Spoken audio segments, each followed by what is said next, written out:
Right, we're here for more Amstrad Action, of course. We're starting issue 35 tonight. August 1988. Still at £1.25. So, let's continue reading Britain's leading magazine for the Amstrad CPC 464, 664, and 6128. Integrity. The ploy of sequels. Integrate. Manage text and information with InfoScript. Invade. The joy of hacking. Plus reviews, previews, interviews, your views, and all the news, type-ins, tutorials, adventuring, the coolest games, and hottest tips we're processing comms. You never knew there was so much to it in it. Imaginetics. Restan. Target Renegade. And Arkanoid Revenge of Doe. License from Taito Corporation. Go and run it immediately. Yours, Sinclair.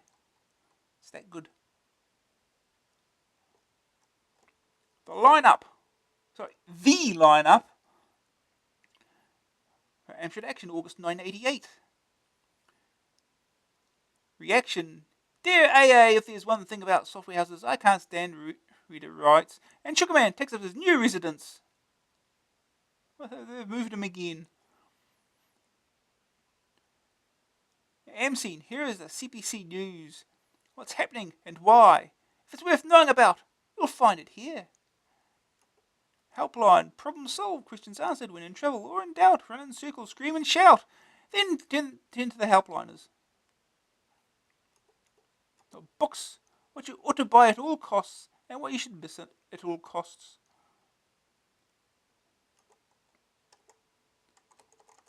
The joy of hacking. AA goes underground to reveal a secret world. Interview, info, and a hands-on demonstration of what it's all about. Oof. And of course, you've got action test. Hopping mad. In Elite's latest, you get to bounce balls across a landscape. Is it a rave? Is it a turkey? There's only one way to find out. Target Renegade. Master game. Imagines head-busting, lip-smacking, high-kicking, fist-throwing follow-up to Renegade gets this ultimate accolade. Vixen. Guess what? A software house has had the bright idea of using a page 3 girl to sell a decidedly average game. Arcticfox. Get in, switch off, drive off.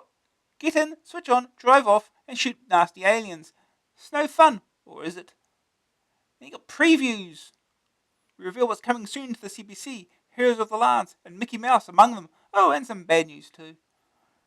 Sequels. Play it again, Sam. A chance to renew your acquaintance with an old favourite, or just a big rip-off. A special AA investigation. And then you got the Pilgrim, the very best coverage of adventuring on the CPCs in the company of the enigmatic and elusive Pilg. And the other stuff. If it ain't broke. Hello there, it's your new editor, as promised. Threatened? Last month by Bob, something in my eye, Wade.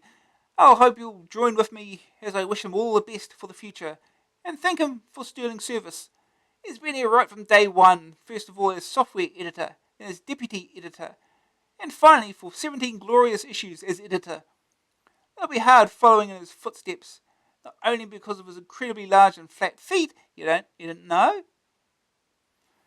Oh, Bob, I'm so sorry, you should have said. But also because of what he has done for AA, making it to my mind far and away the liveliest and best presented of the CPC dedicated magazines. That makes it difficult to come in and take over. So don't expect radical changes in your favourite read. And the old maxim, if it ain't broke, don't fix it. We still aim to bring you the best and frankest game reviews around. We'll still be here providing solutions to your problems, a forum for your opinions, and the chance to join in the making of our mag. On the other hand, a new editor inevitably means some new ideas, both in presentation and on content. Some of them you will notice if you're a regular reader as you flick through, while others may only gradually become apparent. What I'm relying on, however, is that you, the readers, who pay my wages, though you may not like the fact, will be quick to let us know what you think. AA has never been the kind of mag that thinks it knows best for its readers. On the contrary, it's you who have helped shape it and made it what it is today. Enough of this idle chatter. Let's go on with it, shall we? Okay.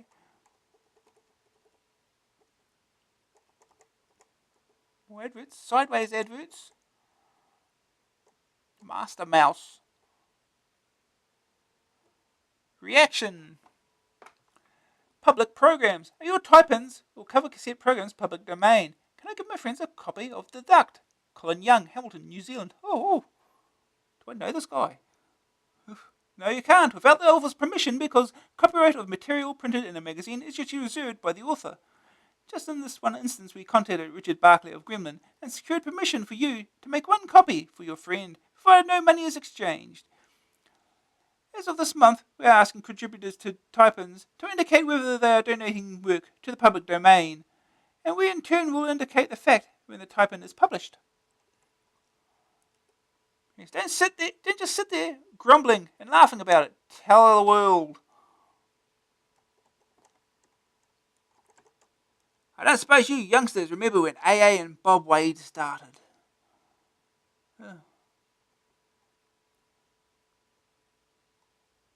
Disgruntled reader. Well, it finally happened, just as I knew it would. The dedication and the pizzazz is gone. No longer do I rush out to Smith's for my latest edition of AA.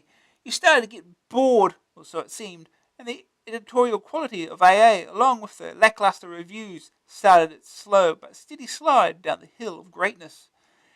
If you are going to continue publishing AA with its present lack of commitment, I would just as soon see its demise before it falls into the pit of obscurity occupied by once great magazines. Remember the Eagle? Simon Wolford, London. Well, sorry to hear you feel AA is not the mag it once was. Well, Simon. But if it's any consolation, you are very much in the minority. We know that this not only from our healthy sales and increasing subscriptions, but from the comments on our recent questionnaire and at the Amstrad shows we attend. You mentioned the Eagle, and sure, it was a great comic, but perhaps that tinge of nostalgia, which is present throughout your letter, is the answer. Look at some of the early AAs again, and you'll realise just how much the presentation has in fact improved. At least, that's how it seems to a new editor, who's convinced that Bob is a hard act to follow. Oh. Gruntled customer. A year and a half ago, I purchased a Romantic Robot Multiface 2, and although it made backup copies of programs when I first bought it, lately it hasn't been coping with brand new programs quite as successfully. I was pleased then to read an AA about the new modified Multiface, putting biro to paper. I wrote off sending my old Multiface 2. A few weeks later, my new Multiface Plus 2 arrived. Accompanying it were instructions and a very nice letter from Mr. Goldscheider, a director of Romantic Robot. When I attached the Multiface to the back of my computer, I found I couldn't get any reaction out of it with the switch up or down. So I phoned them up, only to find they would need to post it back for them to check it. I did so, and just 2 days later received a new one with an adjustment. This time, no switch protruding out of the box, being built into the device instead. There was also a personal apology for the inconvenience and saying if any more trouble were to occur, I was to contact them at once. My new Multiface Plus 2 works a treat. I congratulate Romantic Robot for the service they have given me and would recommend them to anyone after a friendly, helpful service and the satisfaction that they treat you as an individual instead of just another check. Gareth Elkins, Swindon. Well done, Romantic Robot. Keep up the good work. Let's hope other suppliers of software and hardware take note and follow suit. William Rees-Mogg will have something to say about that game. Who? It's life, Jim, but not as we know it. I don't know. Jim looks a little uninterested, really. CBC, speak to me. Sudden blindness has halted computer entertainment for my nearly 4-year-old son. I'm assured keyboard skills will be essential to him. Do you know of any CBC adaptations for the blind? If I were to buy a speech synthesizer, are there any programs existing such as a talking calculator or talking games? Stephen Braithwaite, Scunthorpe. Good grief, 4 years old. They start young in Scunthorpe. As you may already be aware, most work for blind would-be computer users has been done on the BBC and the PC. We spoke to Mike Cassidy, who is heavily involved with computing projects for the visually handicapped, and he believes that there are no talking programs for the CPC. If anyone knows different, perhaps they could let us know. And we'll tell the world, by the way, Speech, the all-software speech synthesizer we reviewed back in AA15, is still available. It costs $9.95 tape, $40.95 disc from Superior Software. Not strictly true. I have a 464, but no monitor. Computer shops tell me they can't possibly supply the monitor on its own, and if I want one, I'd have to buy another computer. Masoud Dilavari, Torquay. They're being economical for the truth, probably because they'd like to sell you a nice new computer. Comet, for one, will certainly sell them. They have 1,119 colour ones in stock today, if you must know. Stock codes.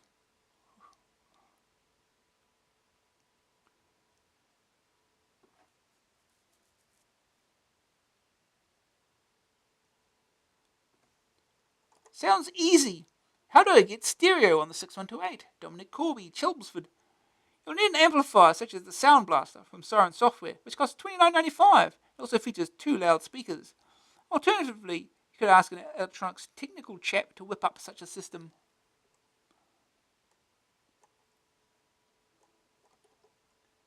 Oh, here we go. Antipodean Corner Part 1. New Zealand is great except for one thing.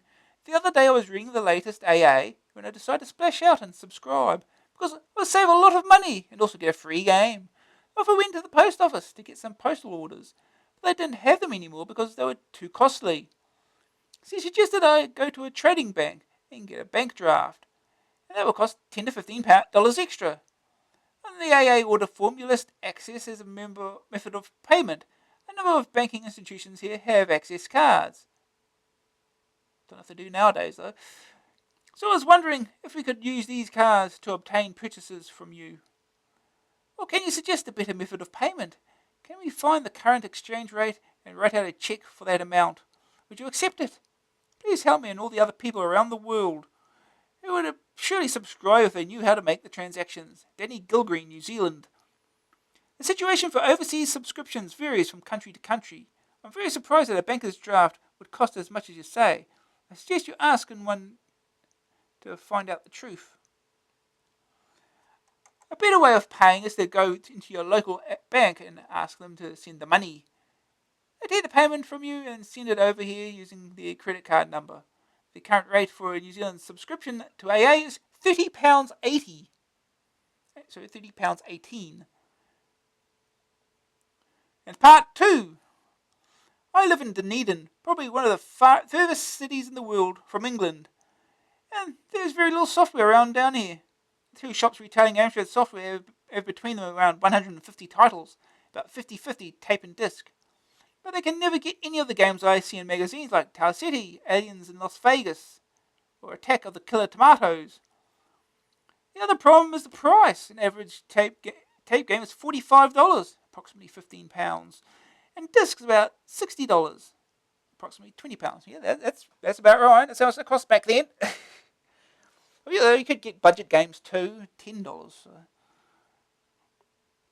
And there's also the prices for so-called budget games. Saracen, for example, costs £2.99 in England and £15 in New Zealand. I discovered the mail order software in the back of some Amstrad magazines, and it's available only if accompanied by a £36 subscription, or £5 if overseas. My pocket money doesn't stretch that far. The second grizzle is that my little brother sometimes makes daring raids into May Room and into everything. Recently, he corrupted my best disc, 5 Star Games 3. Silly me, I haven't made a backup copy because none of my discs copy using CPM, except Fu Kung in Las Vegas. But and who would want a backup of that? Are there any programs which can copy at least some discs? My final grizzle, the death of my 5 Star Games 3. Is there any way to clean the shutter on which my brother left his fingerprints? I feel I'm stuck in a rut which I can't get out of. Aaron Watson, New Zealand. Now, all you British readers, do you appreciate how lucky you are not living in Dunedin and having Aaron Watson's younger brother living in your house? Discology from Siren Software, £14.95 in Britain. Not only copies 95% of disk software, but is easy to use. Recovery of corrupted disks is tricky, however, and your best hope is to try and exchange it for a working disk, either with the person from whom you bought it or the manufacturers. Yeah, I had a copy of Discology. It wasn't easy to use. That's largely because it was entirely in French. Well. Hey, it's time for Sugar Man. A skyscraper just off the Ginza, Tokyo. Can we go get some geishas after this, Bite Man? Ha! Ha! Roman, we're here to stop the perpetrator of the Japanese memory chip shortage. Brat. So shut up and keep your mind on the job, you filthy brat. Twang. He's got a little catapult. Isn't that cute? The suspected evil Tokyo Riz. Very clever, Bite Man. Yes, it was me who brainwashed chip producers. Brat. Of Japan to cut back on DRAM. It's revenge for anti-dumping law in USA. Pock. He's got the dude on the nose. Yo, mama. Yeah, I don't know what. Let's see. Oh, dramatic entrance. It's Sugar Man. I had to raise prices for my PCs and PCWs due to the shortage. Croom. For my DRAM shortage detector sense here. Now find you two. Let the hostage go now. No, you got it wrong. We're not. Don't try that on me. You think I'm stupid? I never did trust you two. We're gonna die, Crash. We're gonna die. Roman, I never told you this. Your mother ran off with her gynecologist. Well, they did again, I guess. Amstrad show disappointment. Exhibitors at the latest Amstrad show held at Alexandra Palace in London pronounced the event a flop. The absence of buzz, so much a feature of previous shows, was the topic of much conversation, both among exhibitors and among visitors. Mark Tilley of Arna agreed that the show was much less successful than any previous one and professed himself very disappointed at turnout and sales. Joy Sharp of Rombo described it as average and felt that it didn't come up to expectations. Alexander Goldschreider of Rom Antic Robot has become increasingly doubtful about appearing at Amstrad shows and won't be there next time. He spoke to lots of people, he said, including Amstrad, and not one was happy. His impression was that either the organisers had been very unlucky or the show has not been professionally done. Oh, I know. The venue itself was excellent. Veterans no doubt recall the old style of computer shows, when aisles were 6 feet wide and a popular stand caused jams of M25 proportions. Yeah, oh no. Good time had by AA. We realised that you're only as good as your last show. We feel very sorry for the exhibitors. We don't like to see them not maximising profits. Database's plans for an October show in Manchester have not been hit. Feature Publishing, which boasts AA among its titles, was there in strength, selling back issues, heaps of subscriptions, cut-price software, and even outrageous helium-filled balloons, as well as offering a genuine AA advice. The team, Pat on Thursday, Gary on Friday, and new boy Steve on Saturday, had themselves a great time and extend warm thanks to all those who came up and chatted, especially the many people who said such nice things about the magazine. 464 upgrade. Interested in upgrading your 464 into 6128 using RAM pack and 6128 ROM? See AA30. K&M Computers can do you the 6128 ROM at £16.50. A big saving on the list price of £21.75. K&M will do the conversion for you for just £25, including the ROM. Or for £12 if you send them your 464 with the ROM chip. Free music! Goldmark have combined with Rob Baxter to arrange a special deal for purchases of the advanced music system. Buy it from them at £26 and you receive a free disc of previously unreleased music files. Ooh. Love is a Mugs game. Edicts of multi-user games have been issued with a warning that such activities can be highly dangerous. Melanie Weaver and Jez Thorpe met through the multi-user game Shades, and 4 weeks after their game characters married, they got engaged in real life. Since then, They have married, and all the signs are that they'll live happily ever after. This is a classic case of multi-user empathy, commented AA Doctor. Commented AA Doctor. These two unfortunate people have quite obviously got carried away. Perhaps other people can learn from this. Shades hasn't until now only been available for a subscription to Micronet and Prestel. Now, anyone with an RS-232 interface and a modem capable of working at 1275 baud can take part in it. It costs 25p per minute off peak and 38p per minute peak. But don't say you weren't warned. Parking Mad. Chubby Gristle is a new game from Grand Slam, the team that brought you Terramix and Flintstones. You play the eponymous Chubby, a car park attendant who has to cut his way through 21 screens of platforms that increase in difficulty, due to release in August at £8.95 cassette, $14.95 disc. Boxing news. SBS have a free catalogue of supplies from disc head cleaners and disc covers to printer paper and screen filters. For instance, 2 disc boxes, one lockable, holding 25 uncased discs, 15 cased, and costing £18.20, the other holding 50 uncased, 30 cased, at £10.95. Well. Printer price hike. The European community has slapped a levy on the third of all Japanese printers coming into the EC. The enforced increase is bound to hit sales. Brother, who manufactured printers and components in Britain and proud of it, can perhaps be forgiven for gloating somewhat over the news, having planned as far back as 1984 to manufacture in the UK. Since October of last year, they have been producing a full range of dot matrix printers from their factory in Ruabon, North Wales. Brothers Foresight has been rewarded, boasts John Carter, head of Brothers Office Equipment Division. Also happy are Epson, who have been forced into announcing across-the-range price increases, though those have been kept to an average of about 10%. This level hurt Epson, admits Jenny Lynn Jones, printer business manager. It will hurt our profitability, it will hurt our investment in the UK. Epson's press release on the subject makes interesting reading as they try desperately to deny what everyone knows, that printers, like all computer peripherals, are highly price sensitive. In the expense of the 100 UK dealers interviewed by Romtech in 1987, Jenny Lynn Jones claims, when a customer chooses a printer, price comes a distant fifth behind performance, reliability, service, and range. Yes, of course. Dragons and Heroes.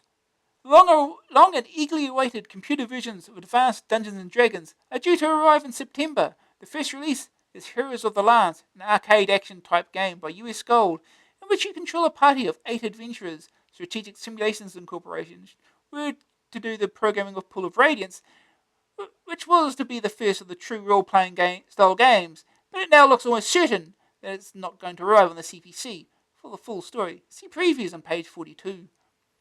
There are other products planned in the next 4 years. The license deal will last until 1992, including a war game and a training city called Hillsfar.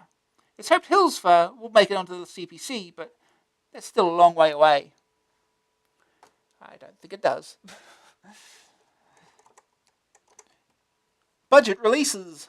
Players have just released 2 more games, Star Trooper and Sword Slayer.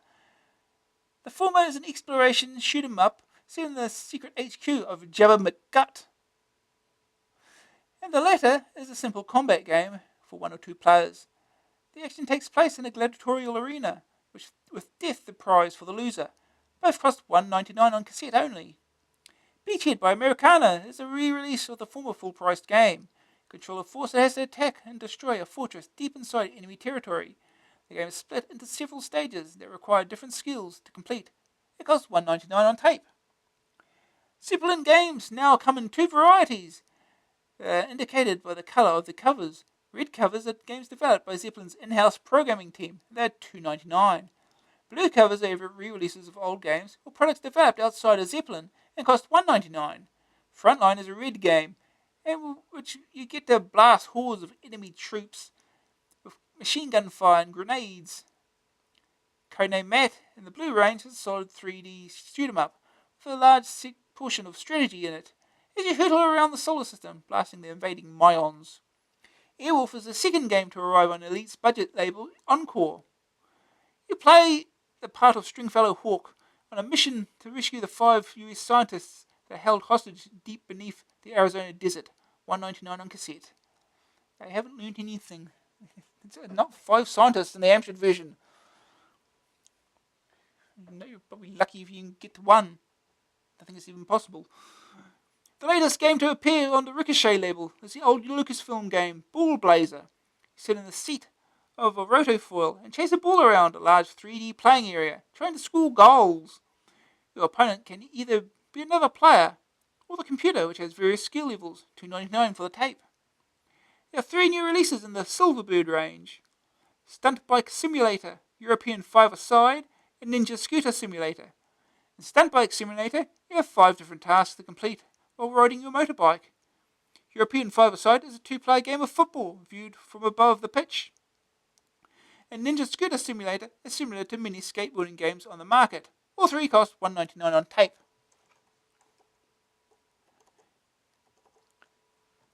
Sale! Who's got a sale?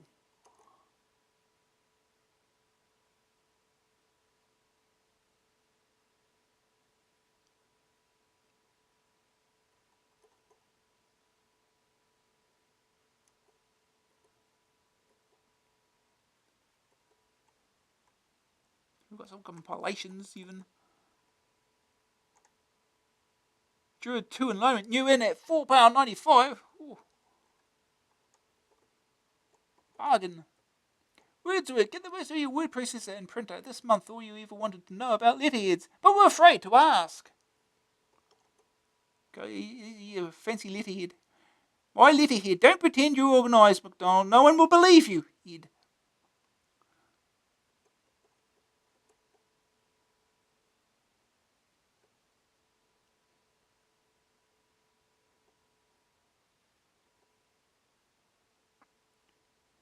More word processing tips.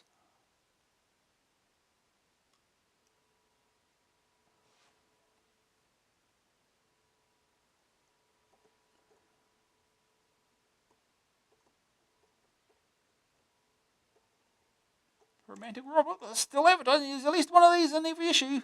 It's been for ages. Just a Ticket. Read all about it. Pat McDonald recommends reading material to educate and entertain. Books.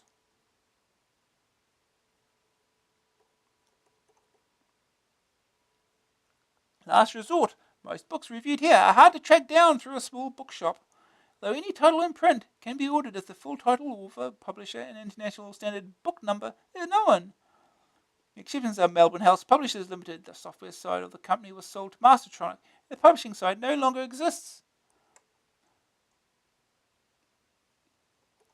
Well, there's another mention of the out-of-print book service.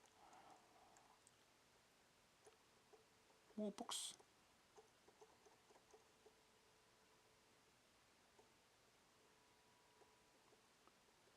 More adverts. Hot tips. Another clutch of your serious hardware tricks and tactics. And remember, each month the best tip wins £20.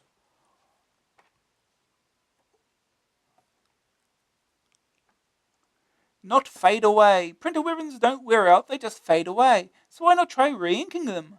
Endorsing ink from stationery stores seems about right. The right-hand ribbon holder, the one with the circular raised section, can easily be prized apart to reveal a felt pad and 2 small rollers. Put a few drops of ink on the pad and then carefully reassemble the unit. The result is really black characters. The print may be a little uneven at first. Just run the self-test and give the ribbon a few runs over the rollers. Wear rubber gloves applying the ink. It'll feel pretty silly, but you won't get stubborn ink stains all over your pinkies. M.A. Jarvis, Sedgley.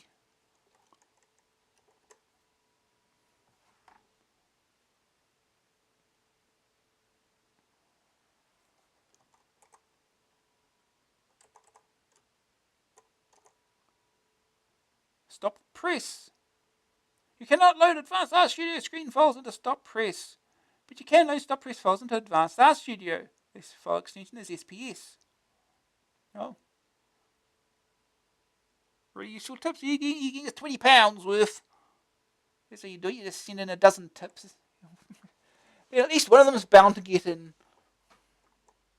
Problematic. There he goes again, that Pat McDonald solving people's problems. Shouldn't be allowed.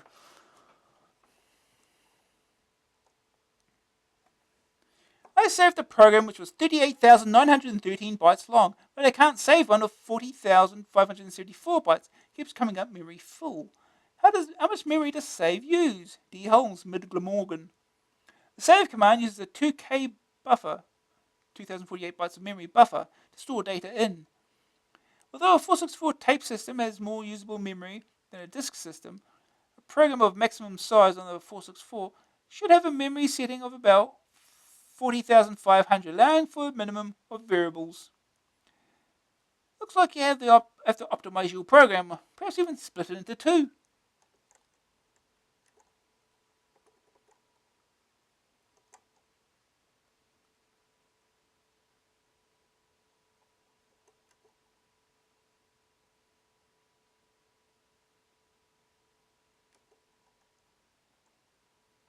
To NMI or not to NMI? Is there a way to stop a machine code program in mid-flight and pass control over to another small routine in memory? I do this with programs which run with or without interrupts. I've heard of an NMI, non-maskable interrupt, but I can't get it to work. The vector for this is at 66. But I don't know how to trigger it. Expansion port pin 36 plus ground? Thomas E. Jolly, Northumberland. The theory is fine, but unfortunately, you have to ensure that the lower ROM is switched out. Otherwise, the vector at 66 will be read from it, and your program won't work.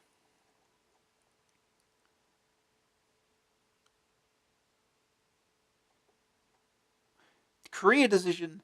I want to be a programmer. I've mastered BASIC. What language should I choose next? Matthew Davey, Australia. It depends. If you want a training job with a company, qualifications count more than experience with languages on a CPC. On the other hand, if you want to be a free agent programming on an Amstrad, then it depends what your market is. For writing games, machine code is really vital. But for business applications, high-level languages like BASIC or C would be better. Writing in these is generally faster. Take heart. We're printing your type in next month. Ooh.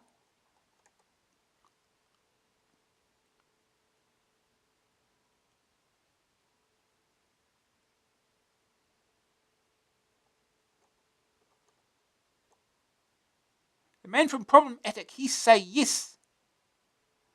I'm interested in your offer in AA32 for Master Machine Code on your Amstrad 464 and 664 by Jeff Naylor and Diane Rogers. I have a 6128 where the programs work on my computer. Stephen Pugh, Bridgend. Here it comes, all together now. Yes. More ads.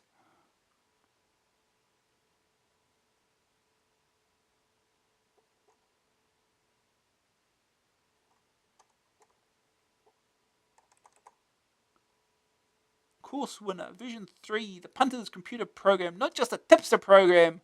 Oh, can be used by experts and occasional punters alike. £18. Available for Amstrad CPCs, BBCs, Commodore 64 128, Spectrum, Amstrad PCW, IBM format, Commodore Amiga, and the Atari ST. £3 for the discs. The case for data merging. After careful hours spent weighing the evidence, Pat McDonald passes judgment on Bronning's new release. InfoScript 6128. £46 disc only. 128K or 256K only.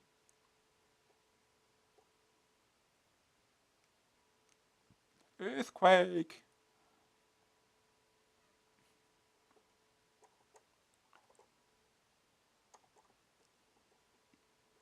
Good news, really get some performance from a 256K machine. Well set up and easy to get into. Changes in layout and content possible once the program is mastered. Bad news, 256K expansion needed to handle records over 1000. Manual is cloudy, especially on more advanced features. And there's an advert for the same thing, InfoScript. fast, friendly database program designed for the small business. And Brunwood, 7-day free trial. Ooh. Bar CPM, a history lesson from Richard Montero, and heaps of context for PD software. CPM, its acronym, has several possible translations, but the most used and most plausible is Control Program for Microcomputers. The operating system grew out of the need for some form of standardization. The early 1970s saw the dawn of the personal computer age. There were too many machines with more appearing all the time, and no easy way for them to communicate with existing hardware or software. Then came CPM. Before CPM's arrival, a computer user would have to write a program or steal another user's routine to do mundane tasks taken for granted on today's operating systems.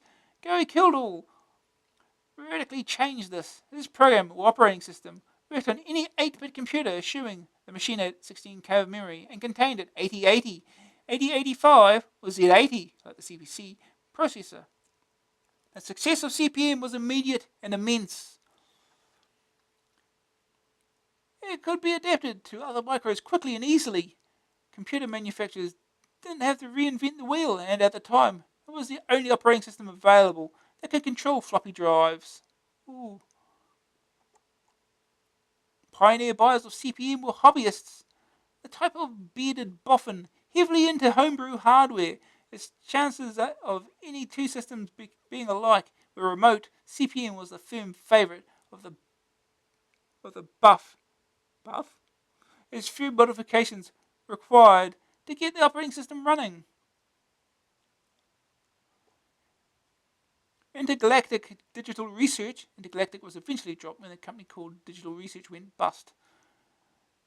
It was formed by Kildall in 1976.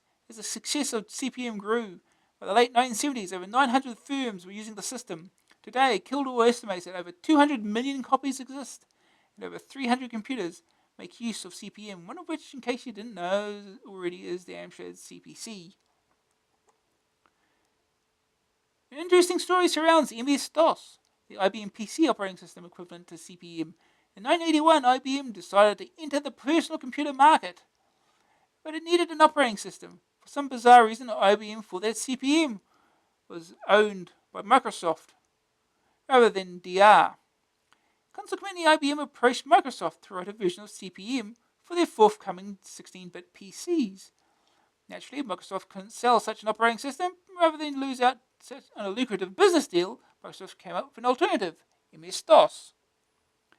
When Kildall tinkered with the PC-DOS, IBM's name for the MS-DOS system, he turned a little green. The command structure and layout was so obviously ripped off from his system. He confronted IBM on this, and was assured that IBM didn't realize the operating system was so close to CPM. Nobody takes IBM to court if they want to stay in business. Kildall is still in business. Today, Kildall runs his own company, Knowledge Set. He may be working at the cutting edge of technology, but putting a capital letter mid-word is hold hat. Looking at methods for using optical discs, laser discs, and compact discs for storing computer data. Wonderful. Now you know everything you need to know about CPM. Absolute beginners. Our series taking you from complete ignorance to complete mastery of BASIC. I'm sure we care.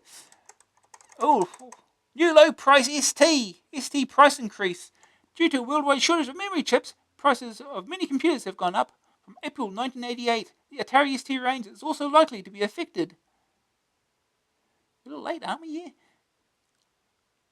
For details on any price increase, please return the coupon below for our latest literature. £260 plus VAT, so it's £299. Just use a lower figure just to make it sound better.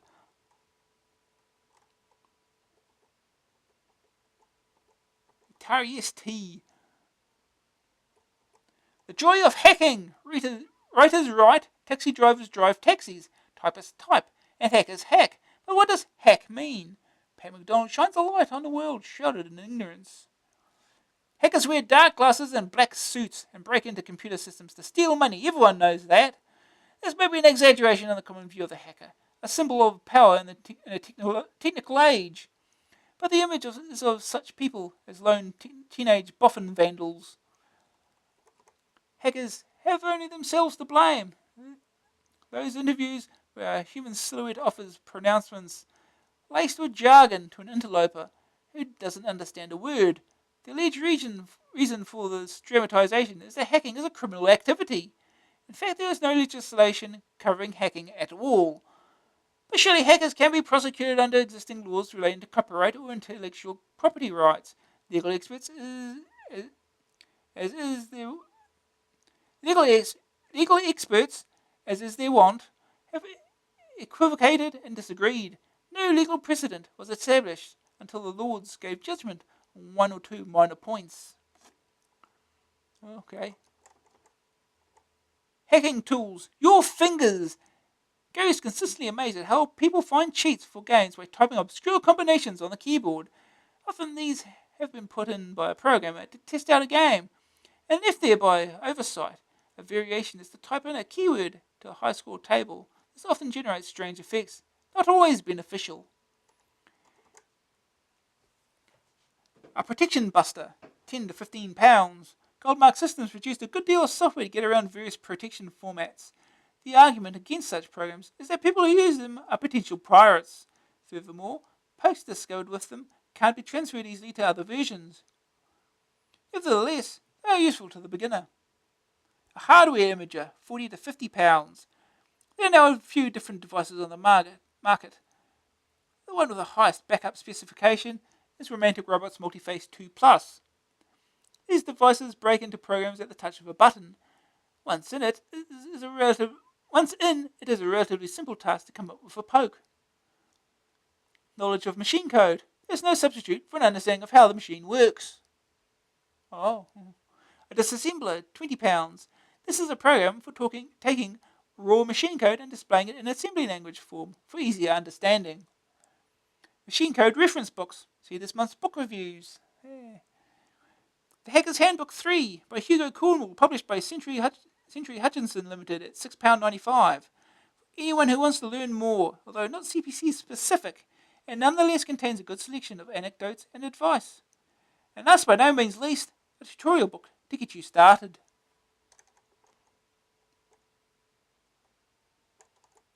The Phil Howard connection. Remember cheat mode champ Phil Howard, whose contributions fill the entire feature in AA33? Who better to ask about the activities of a hacker? I'm only interested in going through code and finding out how it works. The kids like playing games, but I'm no fan. Phil's married with kids and works in a textile factory as a shift dyer. He's 36 years old and doesn't wear dark sunglasses. So much for the popular image of the lone teenage hacker. When did you start programming? My first computer was a ZX81. I suppose quite a number of people started computing with that. Starting off with BASIC, I gradually got into machine code. That was about 7 years ago. When did you first break a protection system? I bought the CPC 464 when it first came out. That must be about 4 years ago now. Anyway, when I was playing around with it, I discovered how to crack open basic protected programs. It all started there, really. How about your first cheat? Well, first, that's difficult to answer. In the old days, of course, there was no protection on games. Or at least nothing I couldn't handle. The one that stands out was when a friend wanted a poke for Jet Set Willy. That was my first contact with the speed lock protection system. I had to go through that first, which was more of a challenge. And afterwards, I gave him the poke game back. That must have been about 2 years ago now. I'm only interested in going through code and finding out how it works. The kids like playing, but I'm no fan. Is there any protection system you can't crack? Gremlin Graphics has given me a lot of trouble. Recently I've not spent much time on my hobby, but even so, it's fairly tough. I reckon I'll do it eventually if I just sit down and try it for a week, maybe a month. What equipment do you use? My 464 in DevPack. DevPack is probably way out of date now, but I'm used to it. A friend comes around for his disk drive if I need it, and I'm thinking about buying a 6128. You mean to say that you don't have any other gadgets to help you? What for? I have lots of different programs, but I wrote them all myself. for the different protection routines. Some of the early ones, well, I can't remember how they work anymore. These are not saleable. User unfriendly and have little quirks, but I can use them, so they're good enough for me. And just why do you crack games? For education. I just want to know how things work. My own personal feelings is that software houses, by protecting games, are slowing down software development. 14 and 15-year-olds can't learn techniques from books. The only way they learn advanced machine code is by delving into existing products. At the moment, every programmer does things differently. There are 100 ways to write a program, and I think there should be some sort of apprenticeship for new programmers. If that happened, then I believe that the industry capacity for producing software would leap. Is your hobby lucrative? Well, I got free games from cheat mode. That's all, apart from a great deal of satisfaction. It's not lucrative at all. Hack the CPC. How much hacking occurs which is Amstrad orientated? I firmly believe that the most popular form of hacking on the CPC is cheat mode. Pokes for games are not only useful, but in hacking terms easy to find. The problem with this occupation is that generally some kind of protection must be beaten somehow to get at the code. Rather than do that themselves, some people use a hardware or software tool to do the job. This is what a game looks like to a hacker. Okay. That's what it looks like.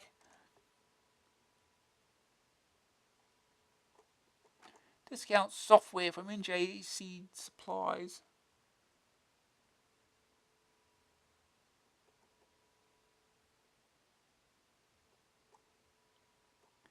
First bites. Anxious about assembler, horrified by hexadecimal, perplexed perhaps by low and high byte. Richard Montero helps the other novice machine code programmer.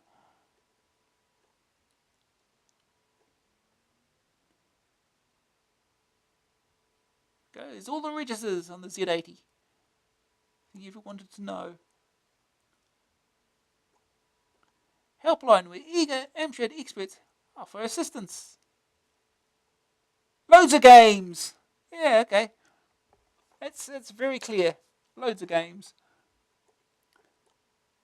Oh, no, loads of games and company addresses.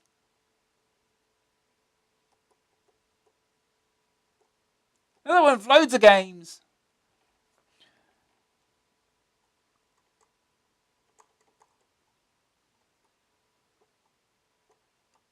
Coming online. Oh, a monthly expose of the comms world. Winchester Remote. Sysop, Mike Fudge.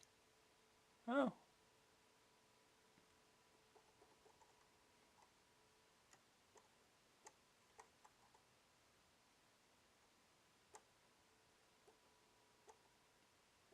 Action test. Okay, we finally got a good bit. Other than Sugar Man, of course. Right, action test. Target Renegade, this month's master game, is a rare case of a follow-up improving on its predecessor. Raves are still thin on the ground, with Arcticfox the only one. Vixen continues the Volpine connection and uses the same subtle marketing techniques of Barbarian, featuring a page 3 girl on the cover. Finally, there's Hopping Mad, a ball bouncing game of balloon catching. These are a list of games here. Just 9 this time. Just 9 games in this issue. Anyway, we're going to start with Hopping Mad. Grey Elite. $9.99 cassette, $14.99 disc. Joystick or keys. You're the second to take on the challenge of reaching outer space by guiding your 4 balls safely across level after level of terrain. Balls can be burst when they hit something sharp, and so you have to bounce carefully en route to the stars. On screen you have a horizontally scrolling playing area filled with ground and air-based objects that do you no good at all when you hit them. Above the playing area is your score, lives, level, number of balloons collected, and time remaining. The playing area shows a line of 4 bouncing balls that have to be guided across the landscape. To move from one level to another, you have to collect 10 of the balloons that float in the sky by bumping into them. Apples sit in trees, and bonus points are earned by picking them up. To hamper your progress, However, there are lots of spiky things. The burst balls. Lose 4 balls and you lose a life, and the game ends when you're out of lives. The spiky things come in 2 varieties, flying and ground-based. The flying ones are birds and bees. They move up and down the screen trying to puncture you. Ground-based spikes include hedgehogs and ball-eating plants. Little worms slither around too, and can be squashed for bonus points. Shame. Plants can be squashed too if you hit them on a non-sharp part. If you can get 10 balloons, you get to go to the seaside. The seaside is similar to the forest, except you get different spikies, and there are more of them to make life tougher. Further levels are simply more the same. What we have here, folks, is another game ported from one machine to another with a few changes to the code. It's a pity because there's potential for some very pretty background graphics, and the sprites could be more colourful too. The CVC is being treated as a second-class machine, when our software house was going to exploit each machine's strengths, rather than developing on one machine and converting as cheaply as possible to others. There's a happy and cheery title tune that plays on the title screen, but once you're into the game, it's just a series of boings and pings. Still, guiding 4 balls over the scrolling landscape is not as simple as it sounds, and there are times when you avoid a spike with the nearest pixel. Choosing your speed and height of bounce means the difference between life and death. Hopping Mad may not have the greatest graphics and sound ever, but it is original and reasonably addictive. First day target score. Complete level 2. Second opinion. I found this quite difficult to get going on. Bouncing a ball along is not as mindless or as simple as an occupation as it may sound, and at times I must confess I got quite breathless with excitement. Incidentally, I wonder why this game scrolls from right to left. A real novelty that. Not an elite classic, but it'll do until something better comes along, I suppose. Green screen, no problems. The verdict. Graphics, 58%. Smooth horizontal scrolling. Poor use of colour. Sonics, 48%. Nice title tune.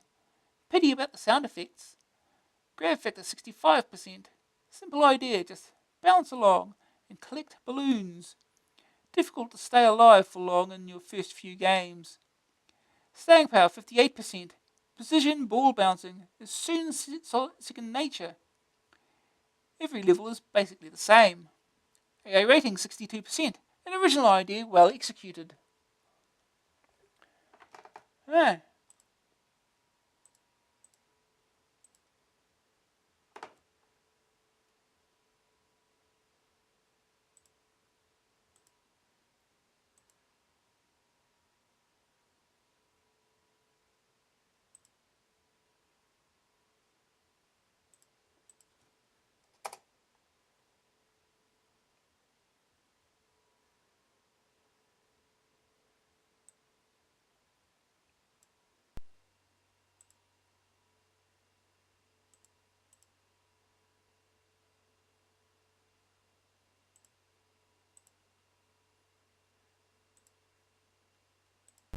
Alright.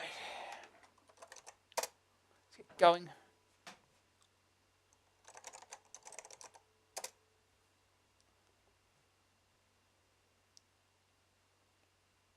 Topic man, look at that skeleton. Oh, good boy. Take a screenshot of that one.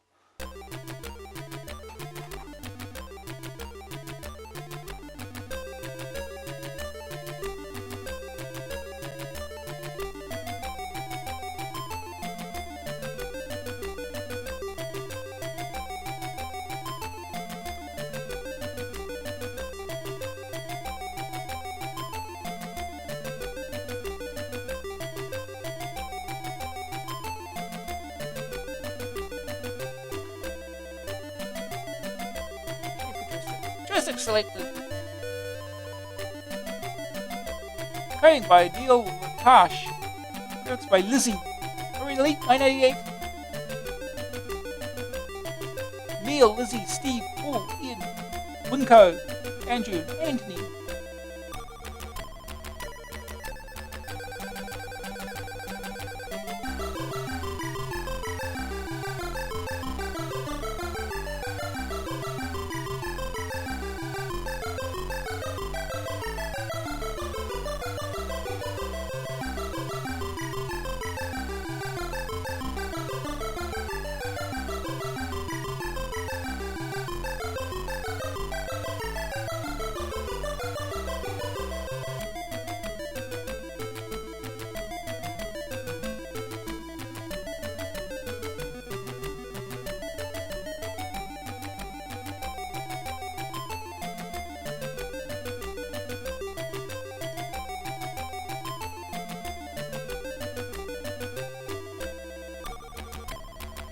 Oh, there's his sad. Level 1. Oh, here's a balls. Oh, don't jump up. That's an apple, apparently. Oh, there goes one.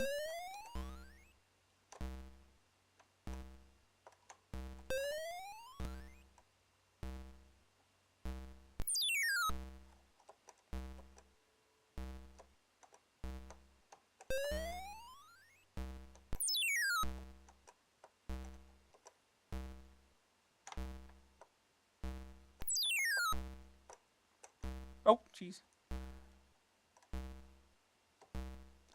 Oh, no. Oh, down to one ball.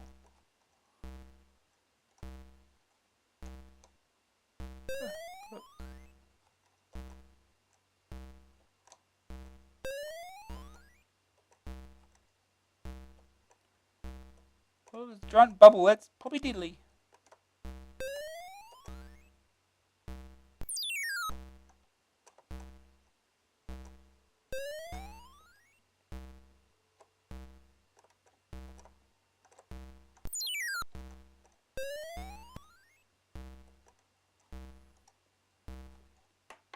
We're at 8.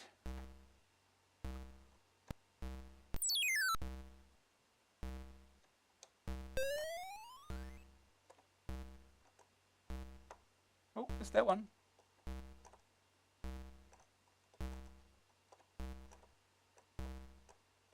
Oh, it's that one too.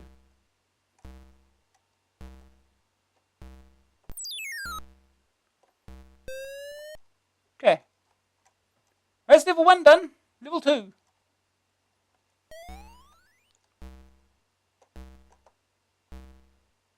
We lost one already.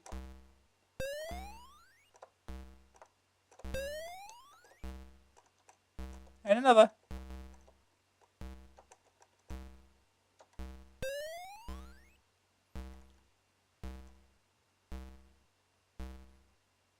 Well. Yeah, no, that's... Yeah. Well, that's too much. Alright, try again.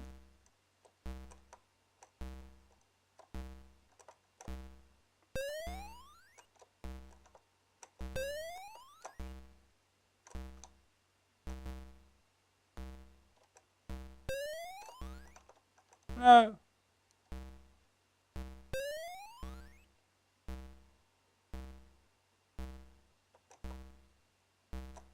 Yep. Oh, no.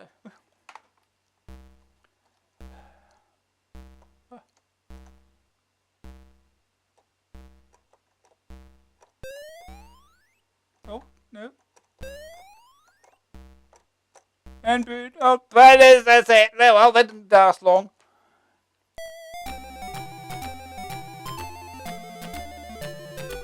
Dell in.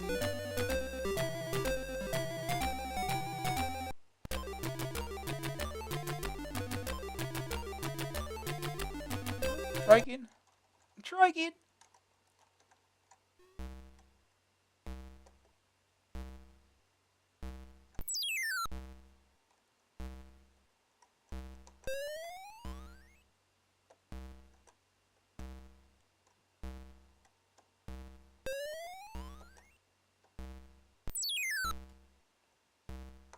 Oh no.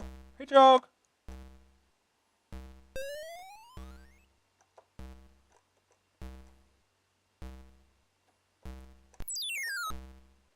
Ah, jeez. Well, that didn't go so well.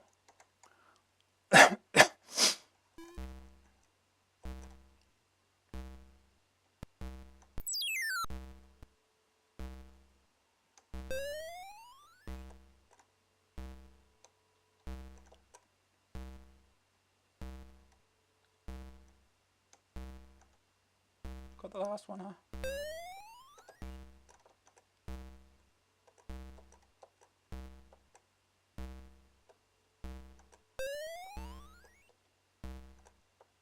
Ah, bees.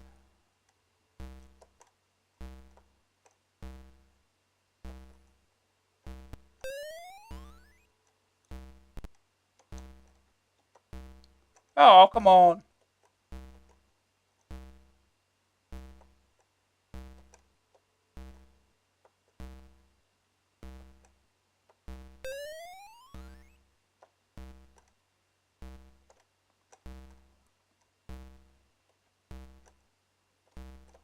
Oh no. Ooh. Worry about that bee.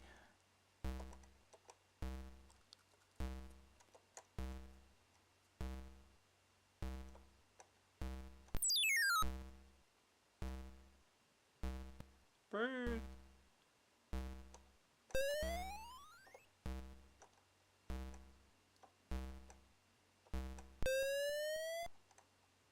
Okay.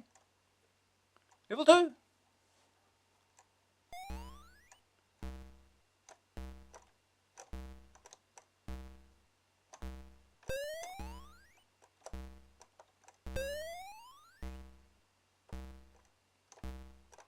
Ah, bird.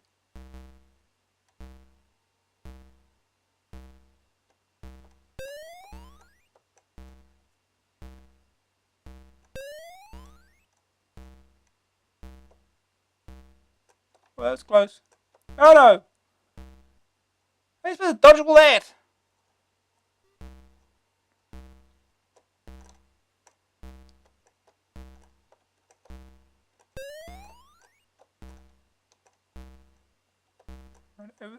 Right over and down to nothing again.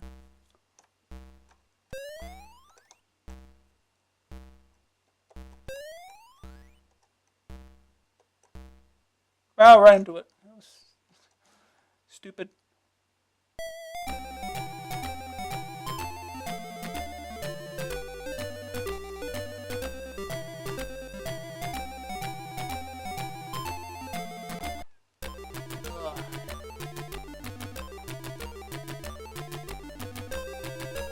One more try. One more try. Level 2 is evil.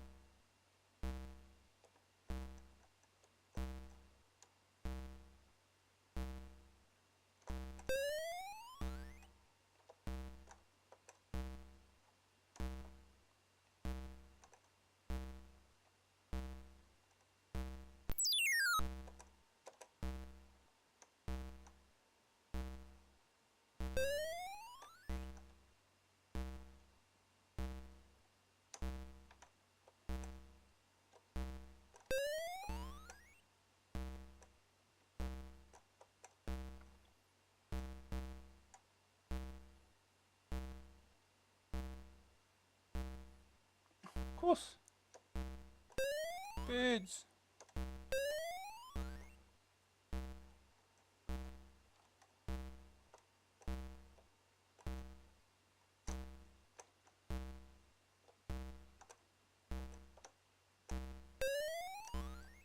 Six.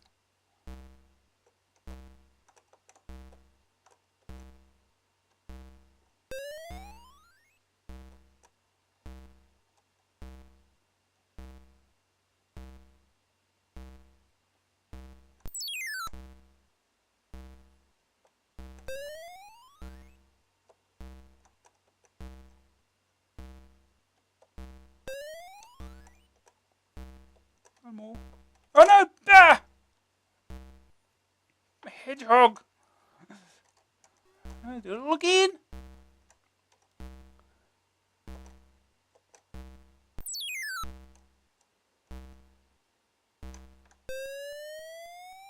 Okay, at least we don't have to get all the balloons again. That's something, I guess. Level 2.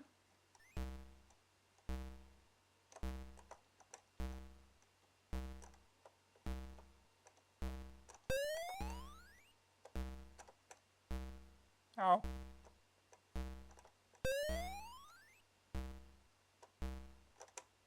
Okay, that was a bird.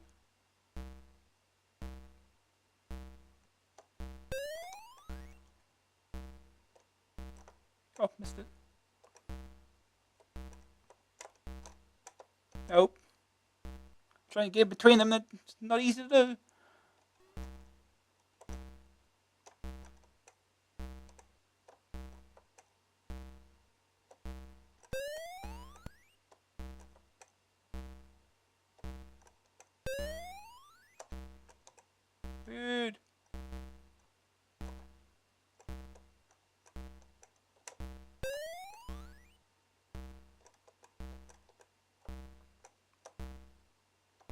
Nope.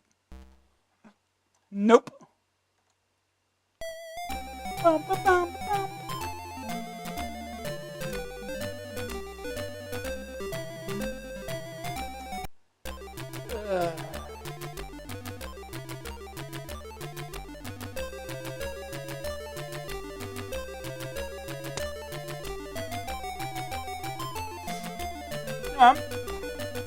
We'll move on.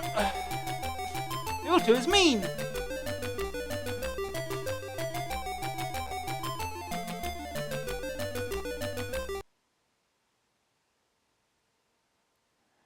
Right. Next game is Star Wars. May the Force be with you always. Brought to you by the team that produced the top-selling Star Wars game. The Empire Strikes Back is the next stage of the unfolding drama. This game follows the non-stop action of the movie and is the direct conversion of the famous coin-op. The player takes the role of Luke Skywalker piloting a snowspeeder against the huge Imperial walkers. Darth Vader controls his forces with deadly cunning, using his probots to search and attack the rebel base. The action continues as the player becomes Han Solo in the Millennium Falcon, looking for the safety in the galaxy whilst being attacked by TIE fighters and dodging asteroid storms. May the Force be with you always. That's what the game looks like. Atari ST and Commodore 64 screenshots though. And whatever this one is in the center, I can't tell.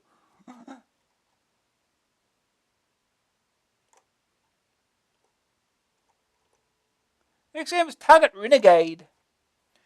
By Imagine, $8.95 cassette, $14.95 disc, joystick keys. Revenge is the motive in this sequel to Renegade. Your brother Matt was hot on the trail of the evil Mr. Big and managed to learn plenty in the process. However, he was captured and executed. Now you want to get even, an eye for an eye, a tooth for a tooth, vengeance is mine, and so on. In other words, as in all those Death Wish films, a spoonful of gore helps the gratuitous violence go down. There's one major difference between this game and its predecessor, however, namely simultaneous two-player action. You can, of course, still play solo. Otherwise, things look pretty similar, with a large fixed-screen playing area and a panel at the bottom of the screen for each player indicating health, score, time, and number of lives remaining. Except in Renegade, the panel's at the top. You begin with 3 lives, but in the first few games you lose them very quickly. Bonus lives are awarded at 50,000 points, and every 100,000 thereafter. When time runs out, you lose a life, and the clock is reset. If you have any lives left, that is. There are 5 scenes in all, each occupying several screens. The gangs of thugs vary from scene to scene, and as you'd expect, become increasingly unreasonable and difficult to deal with. The first scene is the multi-story car park, where a motorcycle gang hangs out. You begin on the upper level and must reach street level within the time limit. There are 2 sorts of opponent, bikers and pedestrians. The former must be unsaddled before you can beat them to a pulp. The latter you can pulverize right from the outset. Some gang members are armed with a sledgehammer, but if you manage to knock it out of their hands, you can use it to crush their skulls. Unfortunately, you lose the hammer at the end of the level. Scene 2 is the seedy street at night, where you encounter the ladies of the night. They too, like everyone else, are after your blood, and they too, like everyone else, have to be beaten to death, and do unto others before they do it unto you. Some carry chains, which, like the hammer, can be used to bludgeon the girls. They have a gun-toting boss. If he hits you, you lose a life immediately. His supply of ammunition, fortunately, is limited, and after he runs out, it's down to hand-to-hand combat again.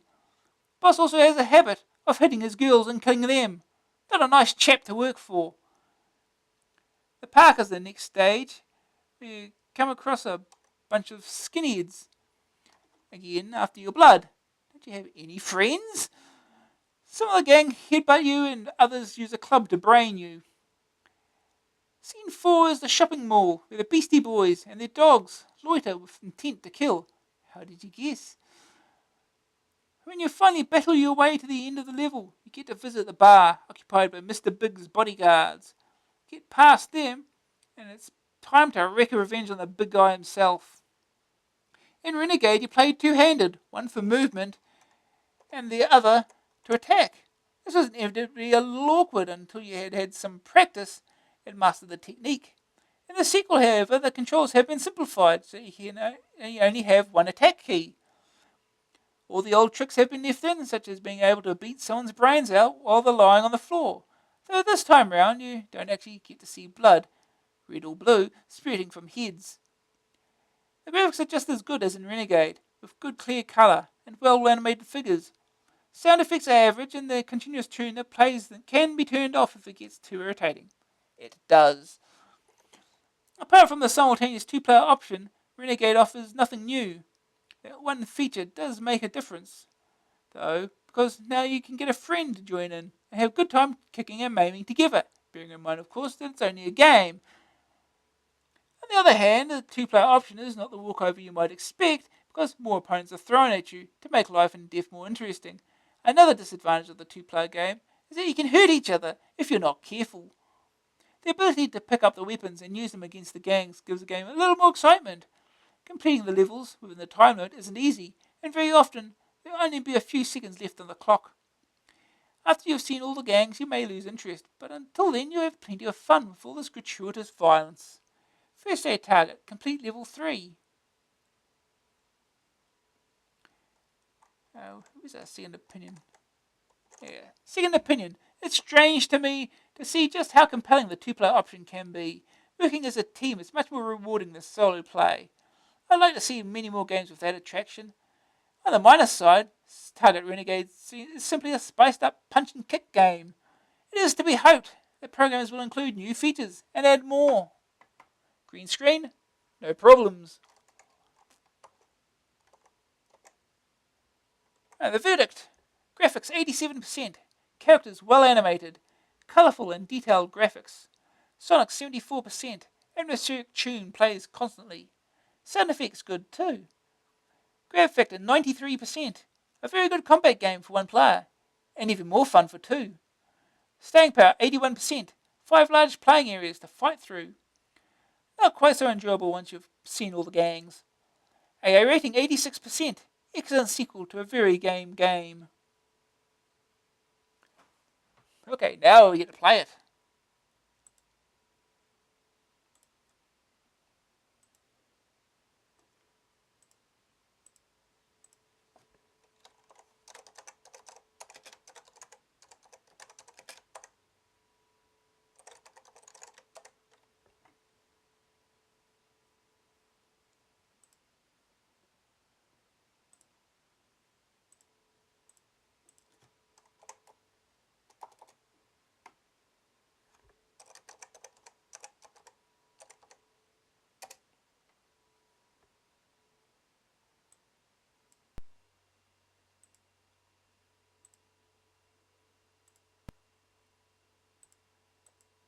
Okay.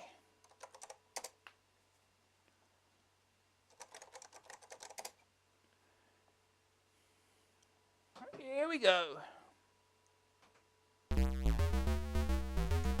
We're not cheating.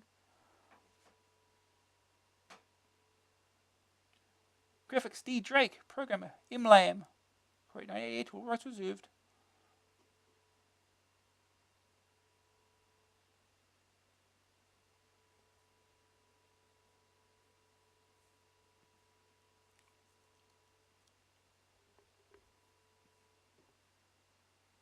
Load all them levels in all at once. Fit it all into that 128k array. Just down a bit because this might get annoying, the music. You can switch it off, but gotta experience it. Gotta experience it at least once. Gotta find keys.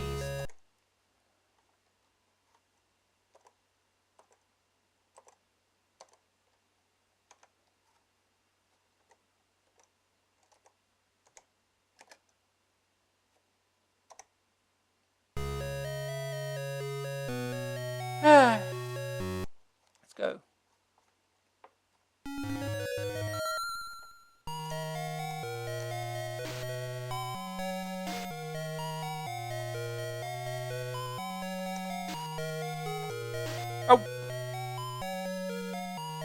your weapon.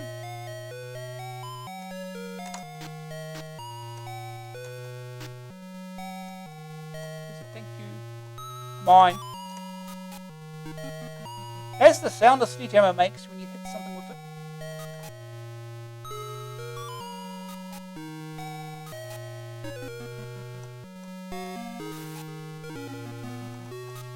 Ah, another one.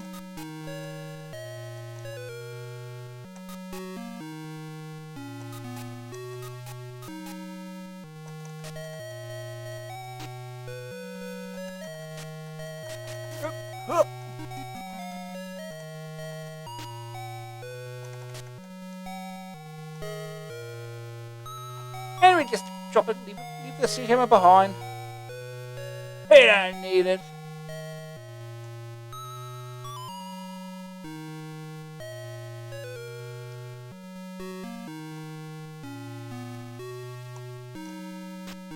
Wrong direction, you idiot.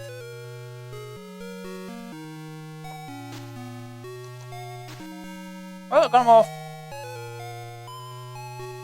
That did not go to plan.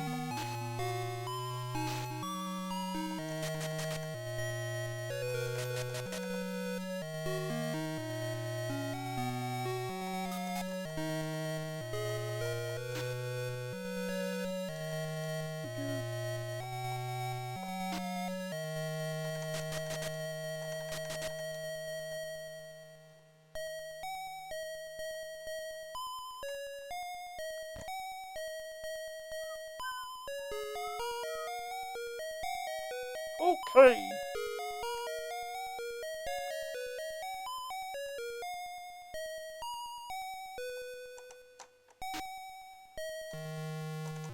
Oh.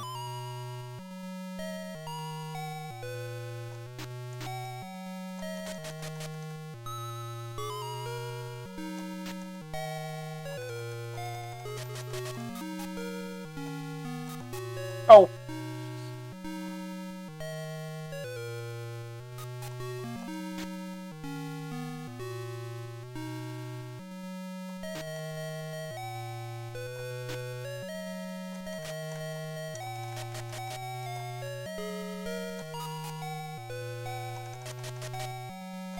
Two will just come out of nowhere. Right, another one.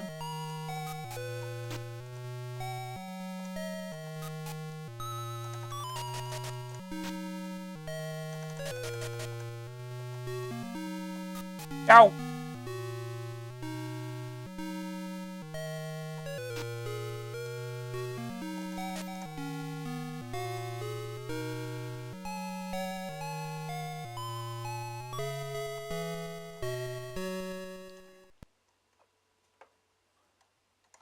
Stage 2.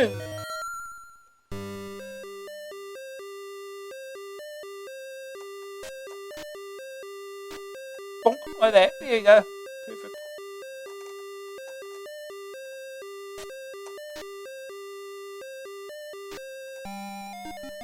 Perfect.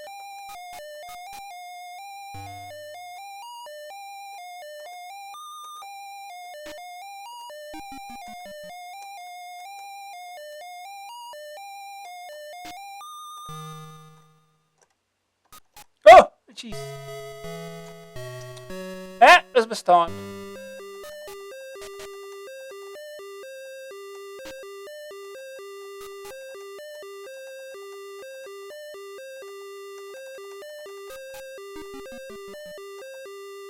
Oh, he's out of ammo finally.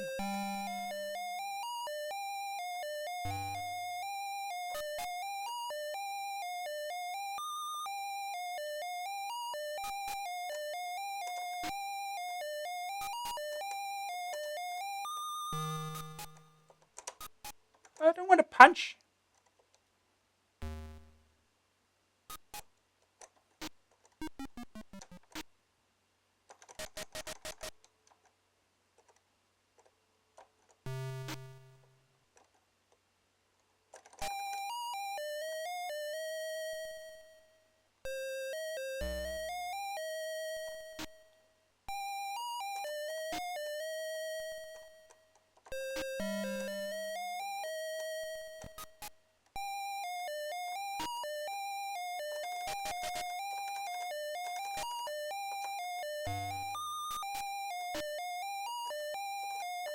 Pick it up.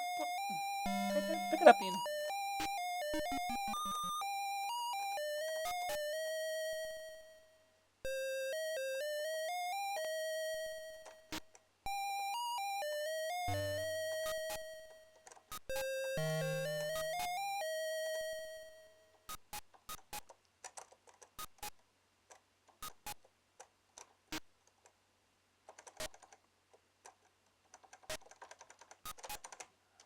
Damn it. It's not going well. Oh. We're near the end of the stage yet. Almost. Here we are.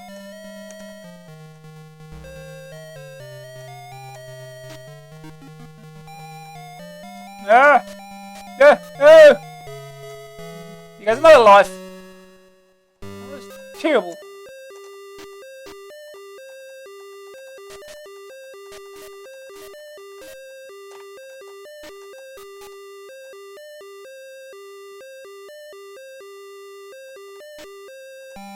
Of course, let's do that, sure.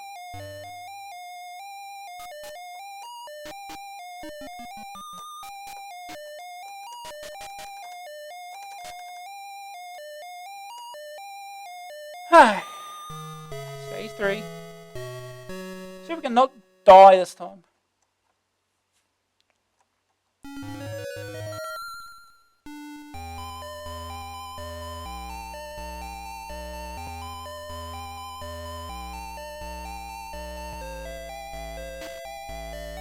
Oh, oh!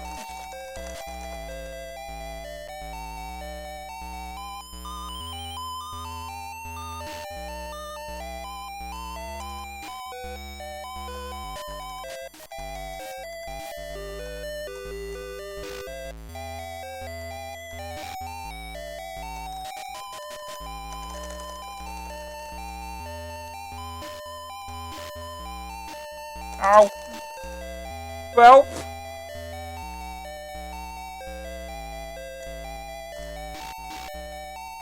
Ah!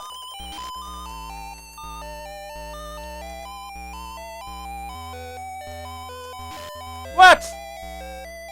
Should I hit by the flying kick?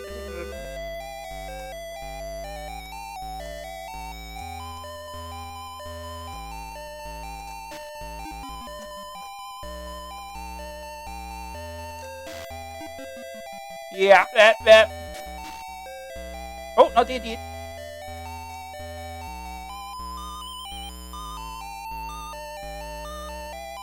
Beautiful weapon.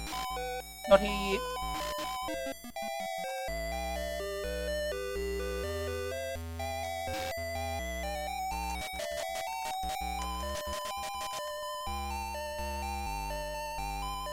I used to be better at this game, I swear. Oh no.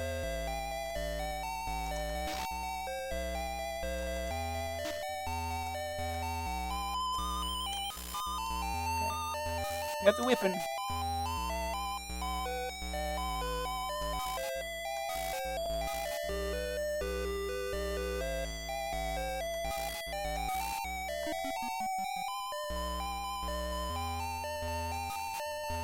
Go!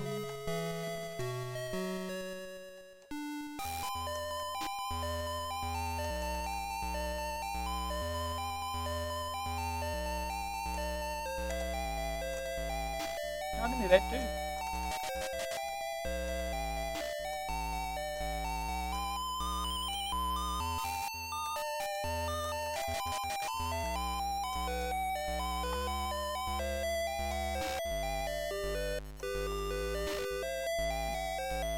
It is a bit of an issue with the music as such that it's a bit out of sync. Apparently it's had issues when converting it from the Spectrum.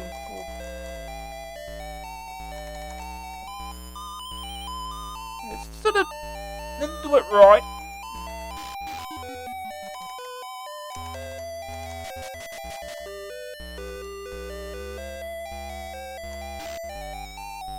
We're at the end of the stage.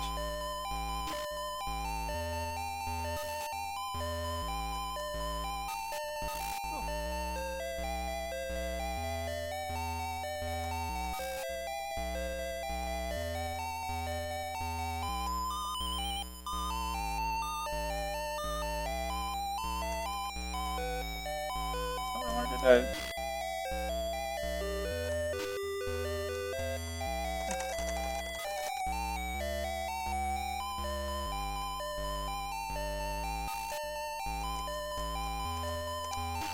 Oh.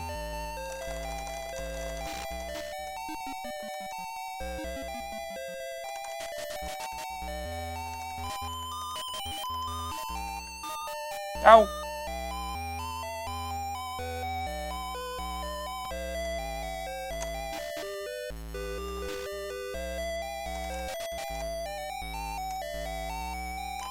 No. Oh no, no.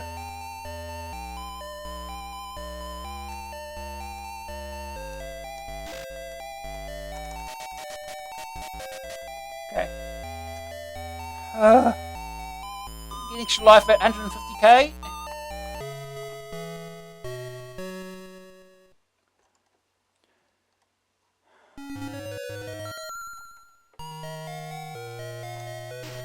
Dog.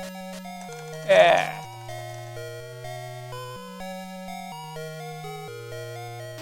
No.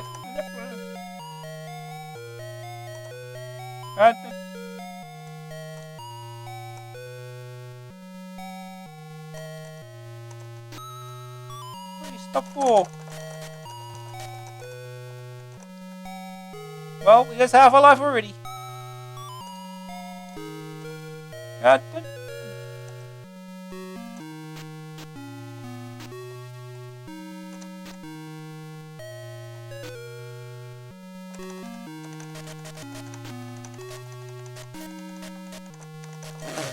Yeah, that was a mistake.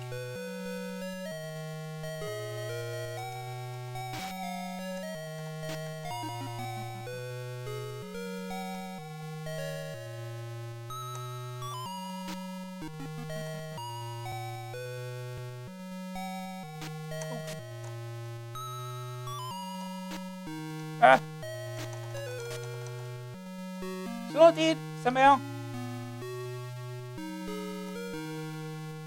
Oh, I can't move forward. I forgot. Somehow.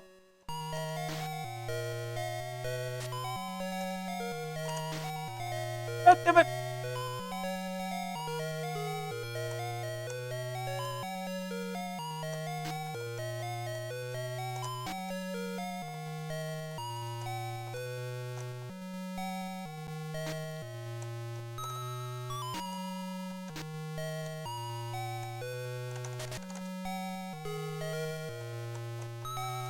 Ah, wrong one. Well, there's the arcade. I think it's best to say amusement on it. Well, that was a mistake again.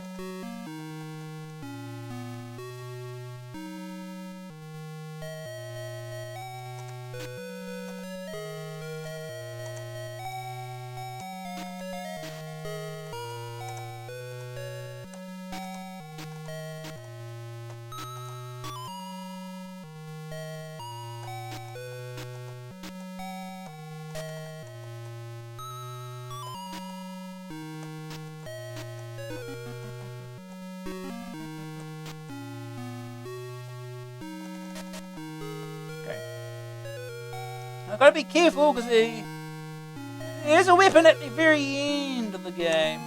Or end of the stage, I should say.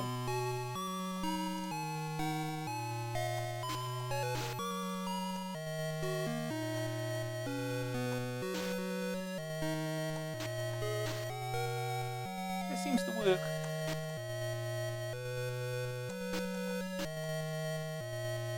Waiting for one to appear on the left and beat me up. Oh, jeez.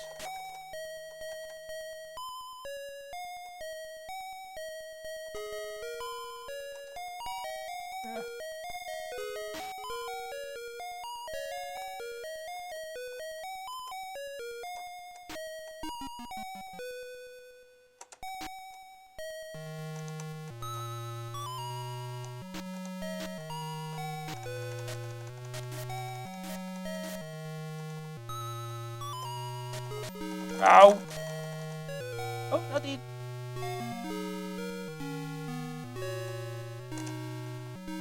Yeah. This dude's the brick.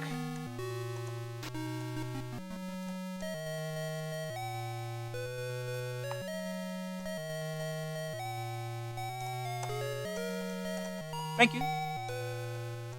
Yeah.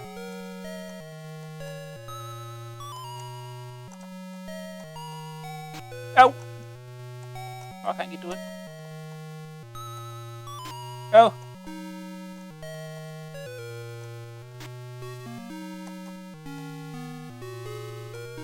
Okay. Come on, do the brick throw. Here you go. Yeah. Yeah. No. Yep. It's it.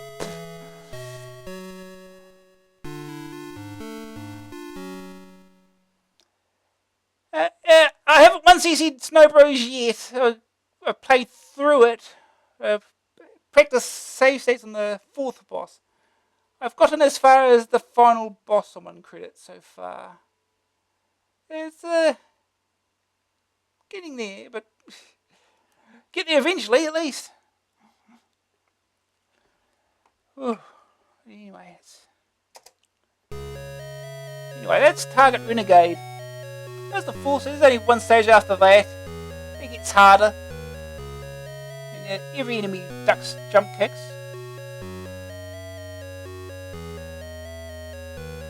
At least until you get the pull cue, anyway.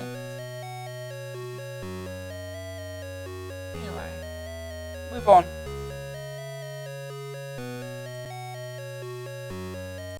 Alright, next game is Vixen by Martek. $9.99 cassette, $14.99 disc. Joystick Keys. Hot on the heels of Barbarian and Sam Fox's Strip Poker, here's yet another game with a page 3 girl on the cover. This time, Corinne Russell. The setting is the planet Granath, where dinosaurs still roam the surface of the planet and crush the small mammalian life forms that scurry amongst the undergrowth. Only 1 human is left to fight them. The screen is split into 2 areas, a horizontally scrolling playing area at the bottom and a status panel at the top. The status panel shows your score, lives, time, and the Fox timer. You begin the game with 5 lives and 100 seconds to reach the end of the level. The Fox timer has a fox's head on the scale that moves to the right every time you collect a head. If the time runs out, then you lose a life and it's reset.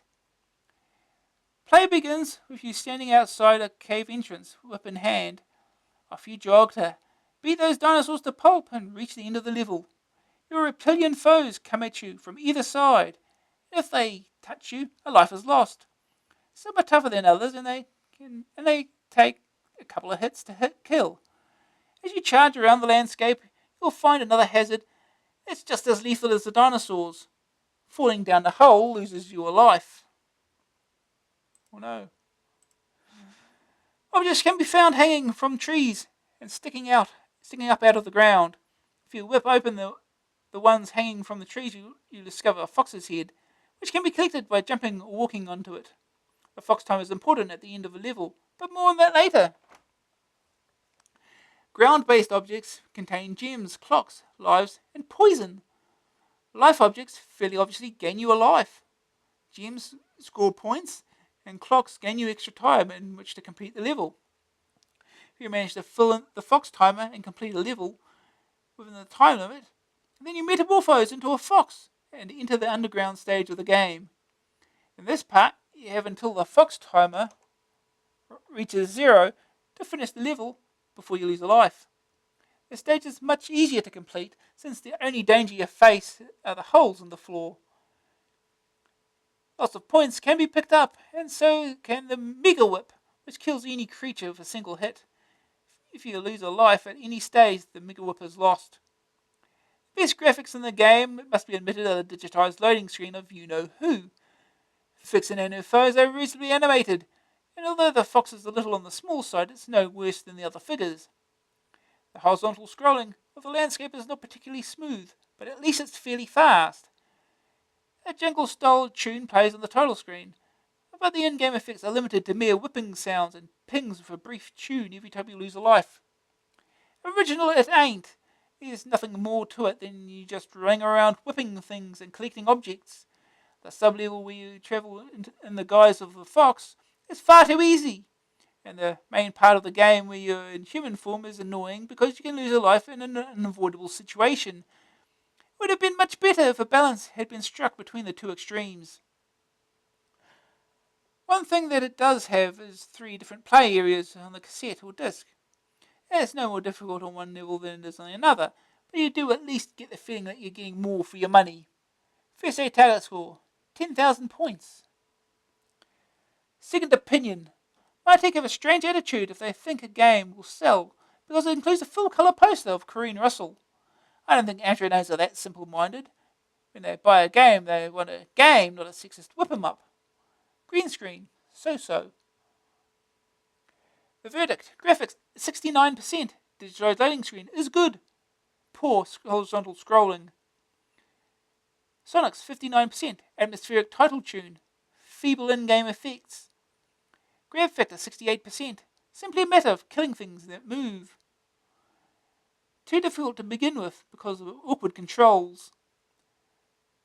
Staying power 64%, 3 versions of the game, and there's very little difference between them. AA rating 65%, a fun game, but it loses out on originality. Okay.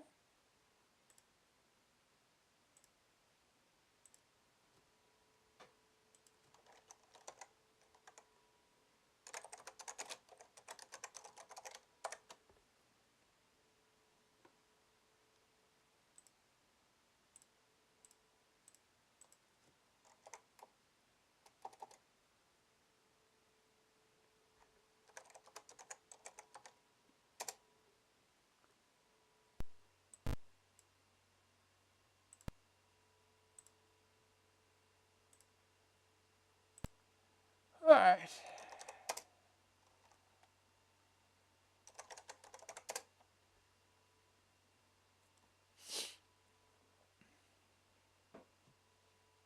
Part A, B, or C? Well, let's stick with Part A. Oh, there's your loading screen. Apparently the best part of the game.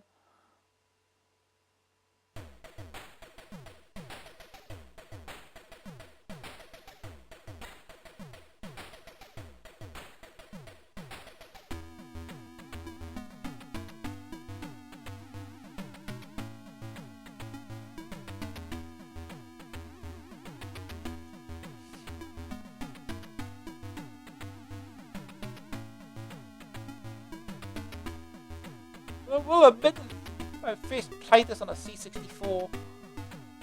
Interesting sound effects. Death sound effect was fun, we'll say.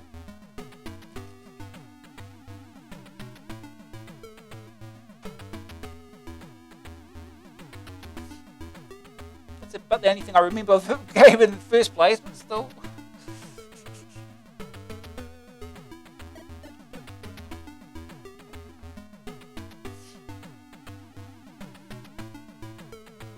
Alright, let's go. Can we go left? No.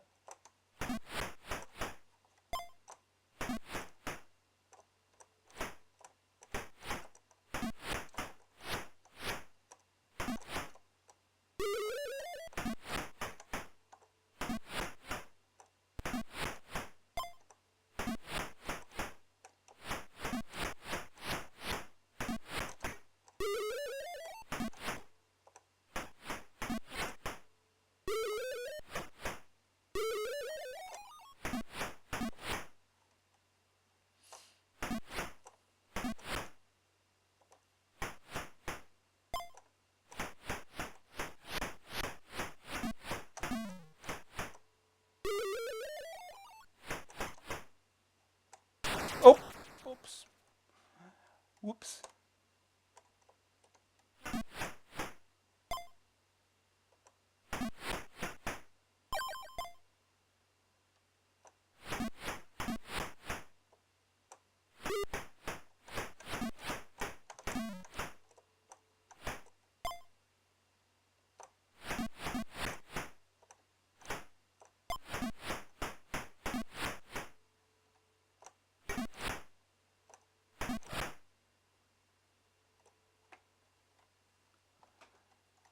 Here we go.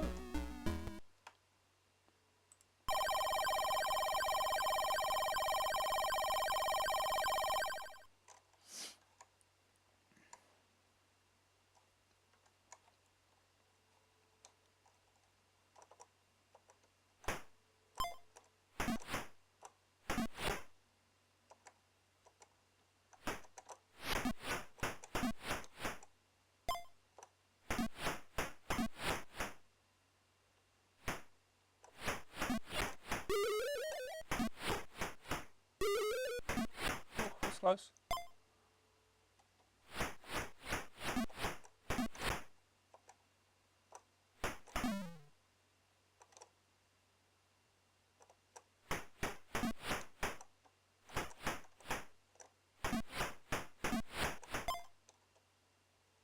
Oh, no.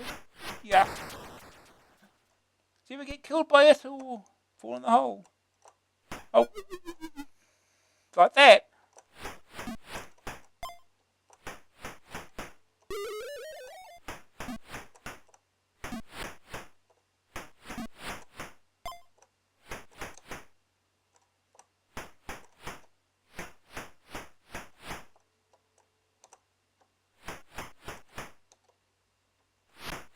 Oh, don't!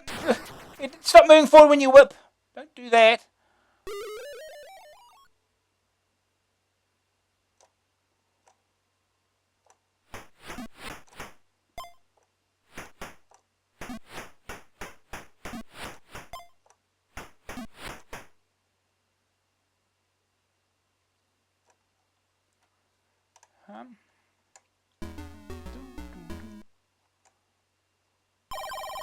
No gym bonus.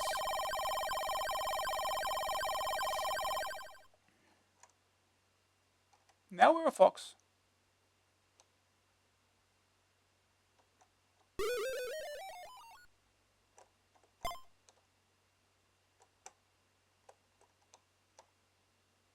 Did I push the button to pick it up? Apparently.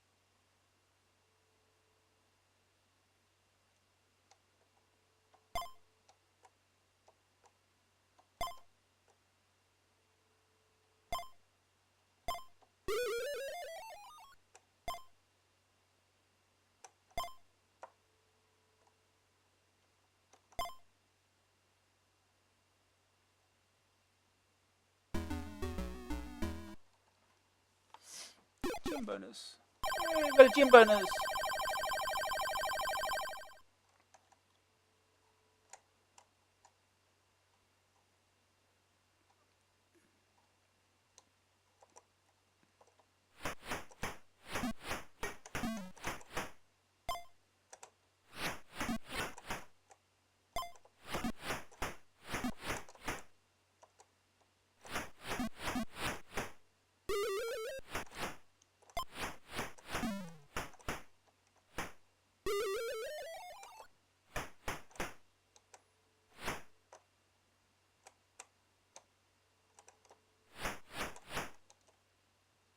Oh no!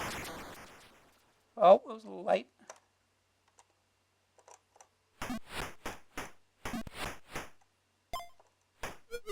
Oh, that bird.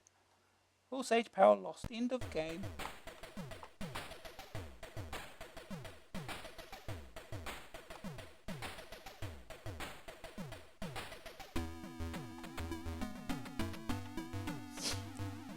Alright, I guess we get to play it again.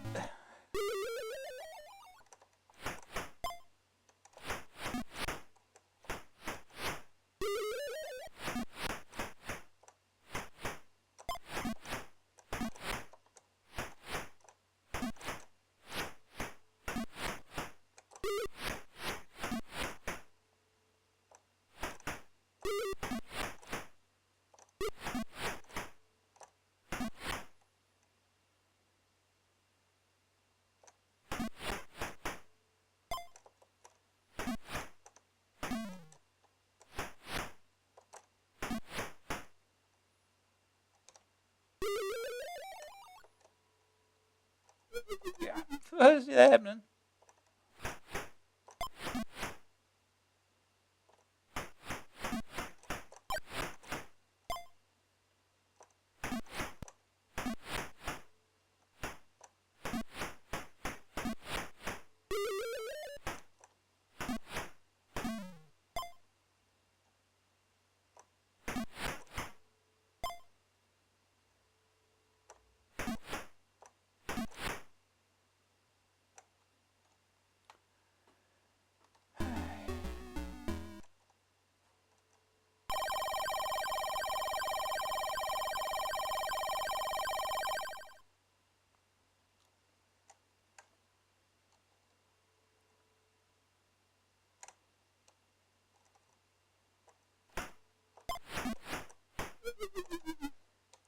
Takes 2 hits.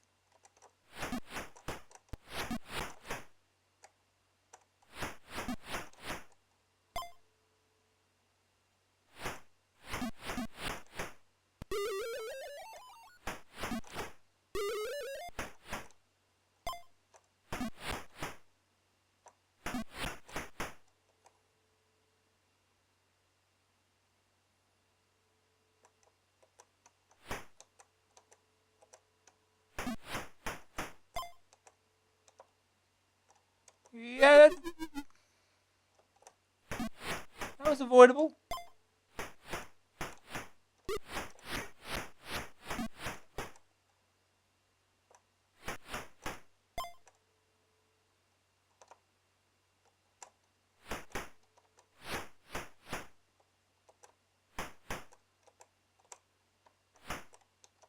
Never mind.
One up.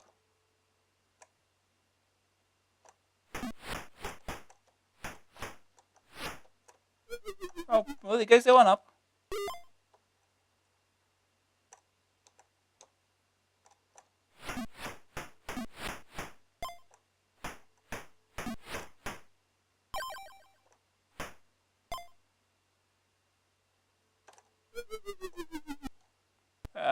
Okay.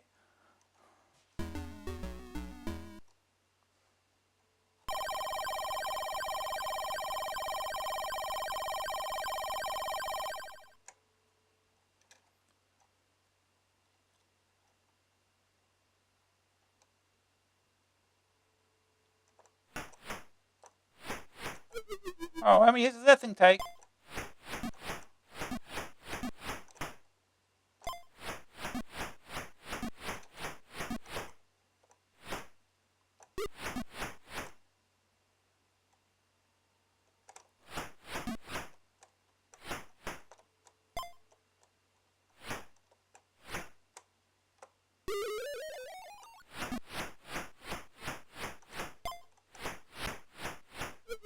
Oh, right in front of an extra life. Right in front of it.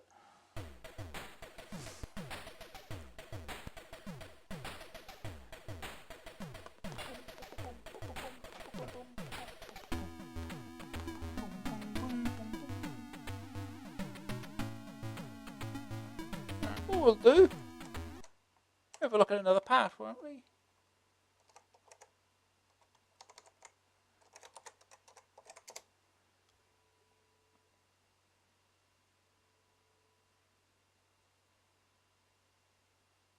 So part C. You can see that again.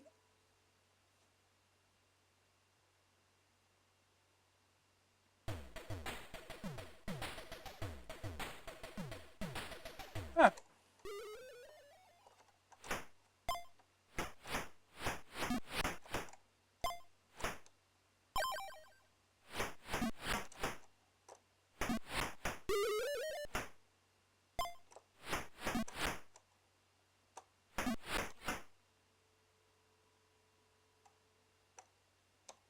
Oh no. Ah.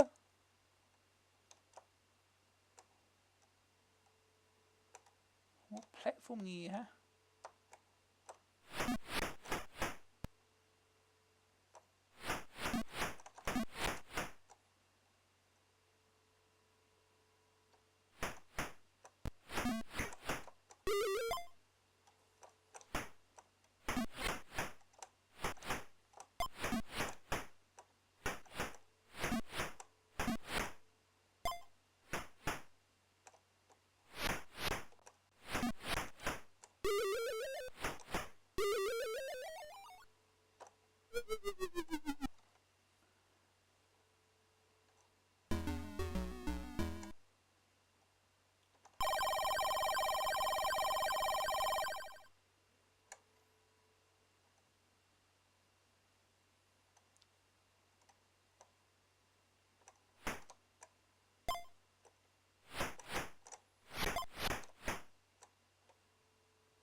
Can't jump high enough, huh?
Yeah, they're on top of me. Yeah.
Huh?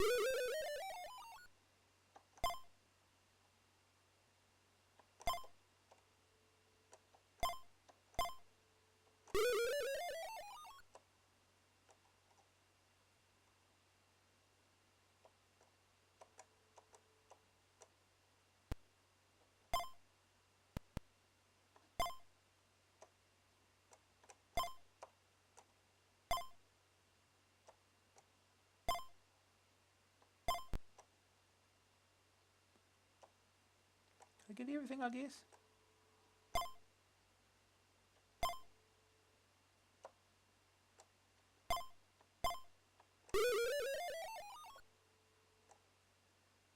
Hopefully we won't run out of time.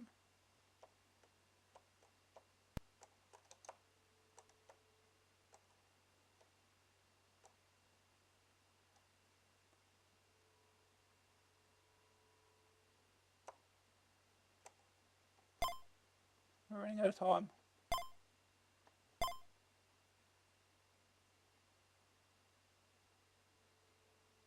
Oh, okay.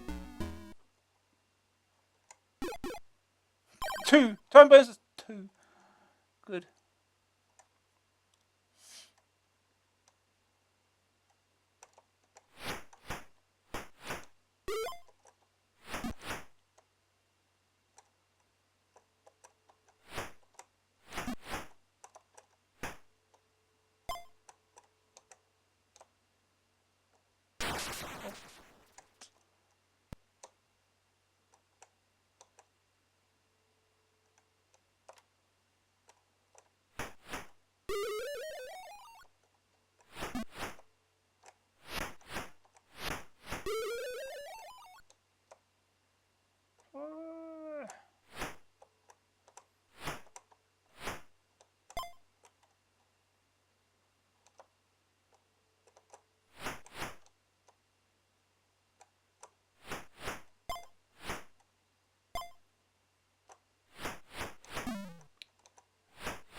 Ow.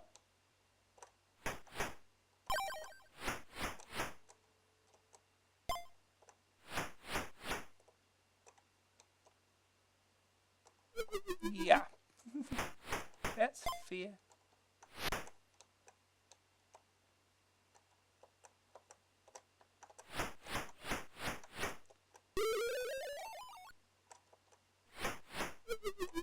Why did that hit?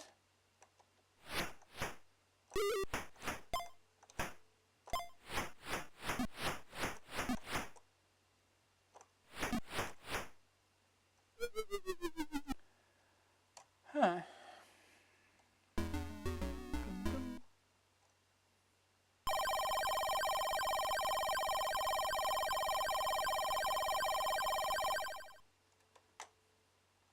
Maybe I can get to 10,000 points if I finish at least this stage.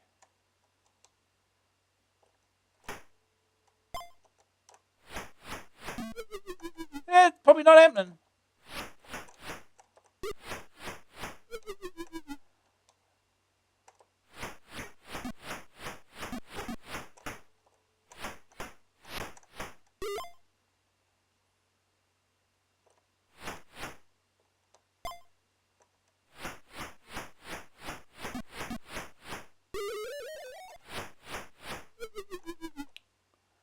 Yeah.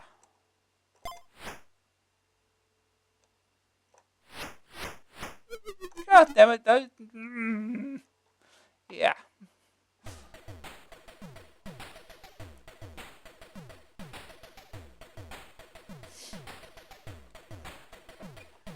Anyway, that's Vixen.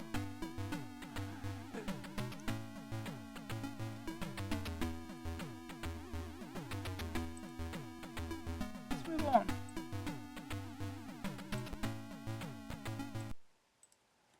Next game is Arcticfox by Electronic Arts. $8.95 cassette, $14.95 disc, joystick keys. The South Pole, shouldn't it be Antarctic Fox? It's just acquired some new residents, an alien invasion fleet. Oxygen doesn't do them much good, and so they decided to convert the Earth's atmosphere to something more hospitable. Unfortunately for the human race, however, alien air is very toxic, and some brave soul must go to the Antarctic to destroy the atmosphere converters, together with the aliens. Guess who gets the job? You command the Arcticfox tank, specifically designed for combat in the frozen wastes. In the upper screen is a 3D vector graphics view of the outside world, and around that your instruments. A radar screen sits at the bottom of the display, providing information on your surroundings. A compass to the right shows your heading, and a digital readout below gives your geographical position. To the left of the external view are 3 panels indicating the number of mines, missiles, and your speed. A clock showing the time, commencing at 0900. Above the view screen is an indicator bar that is orange, green, orange, or red.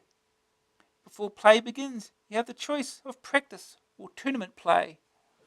The former gets you used to the tank and its abilities.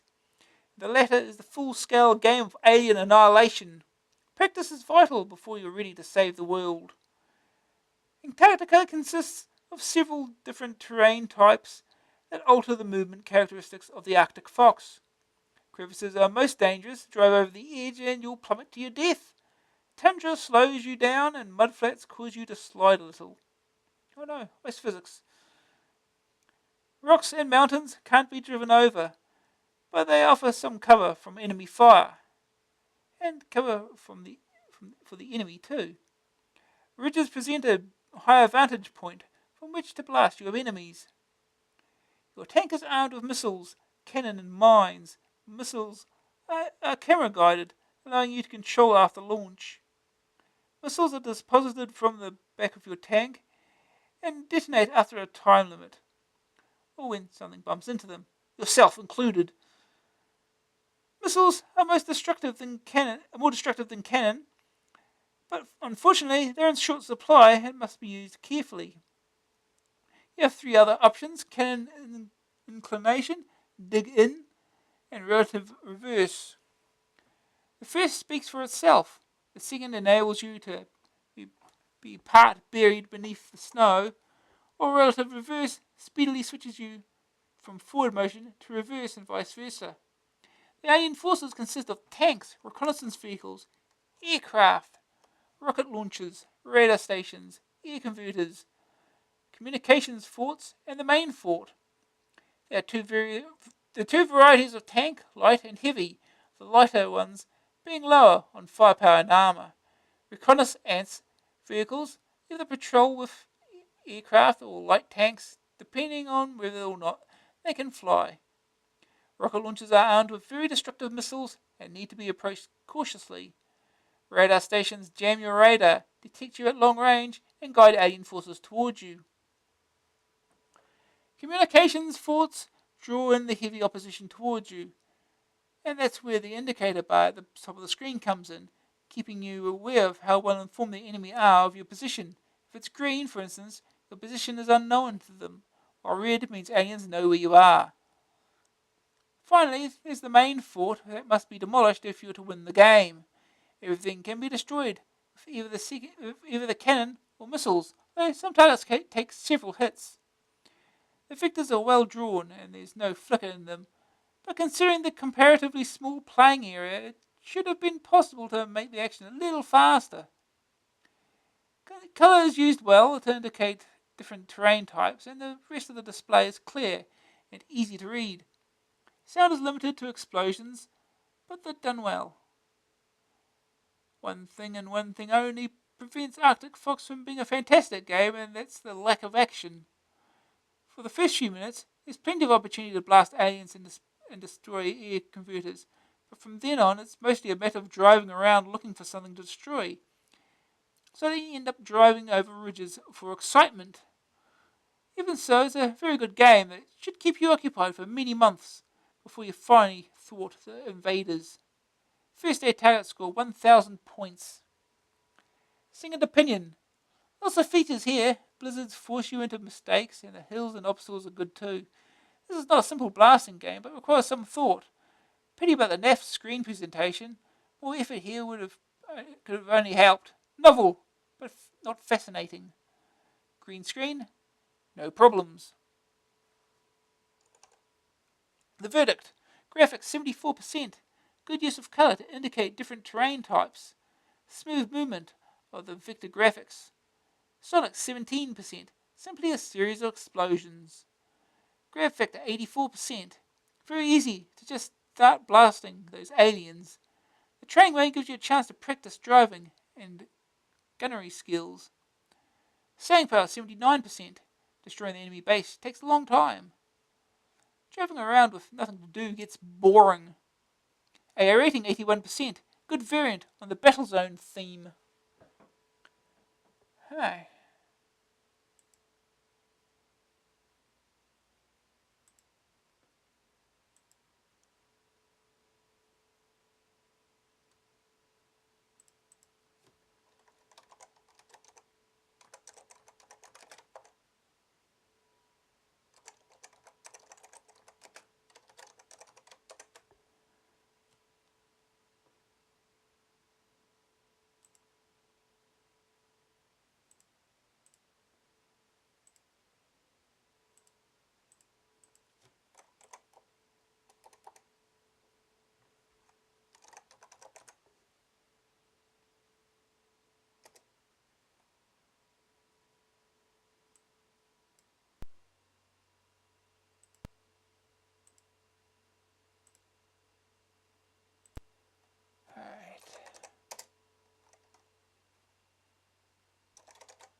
Run a fox.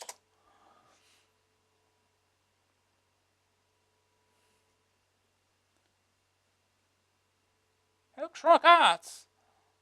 Copyright.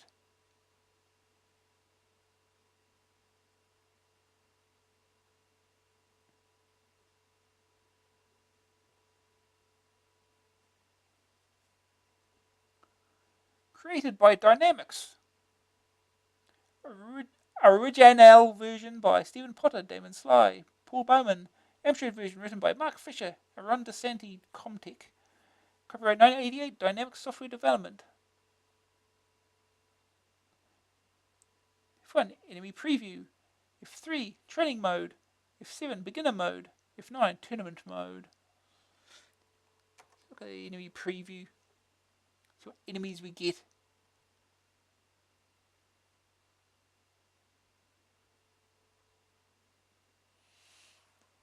Heavy Tank. This unit's heavy armour and powerful shells make up for its poor spotting capabilities and lack of manoeuvrability. It is usually found guarding critical areas where heavy firepower is needed.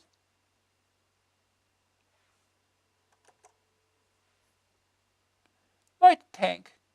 This tank's high-speed cannon and light armour make it quick, manoeuvrable and relentless.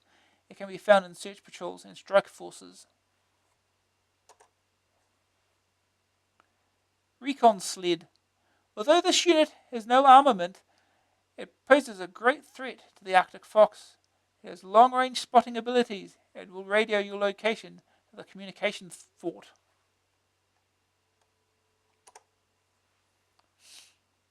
Recon Flyer. This unit operates much like the Recon Sled, but is also equipped with a tracking device, which, if attached to the Arcticfox, will give the communication fort a constant fix on your location.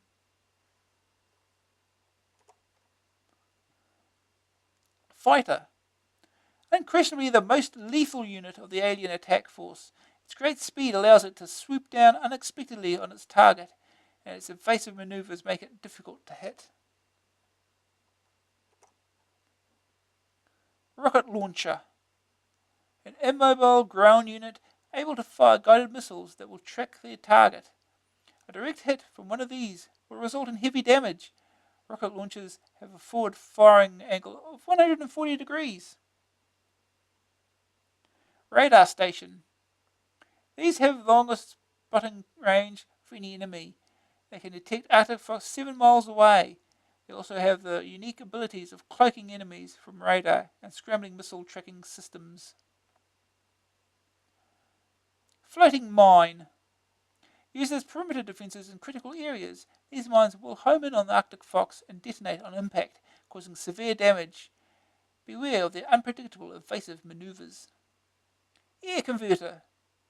The sole function of these machines is to convert the Earth's atmosphere into one suitable for the aliens.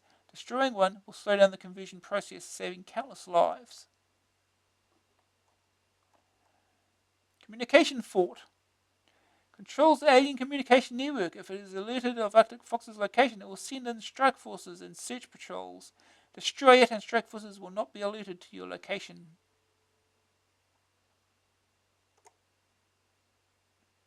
Main fortress.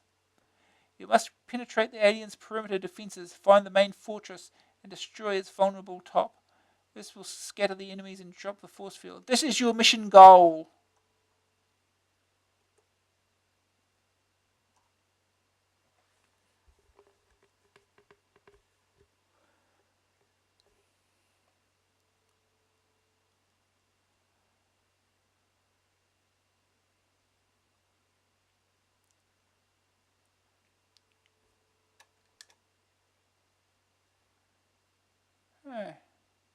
Training mode, beginner mode, tournament mode.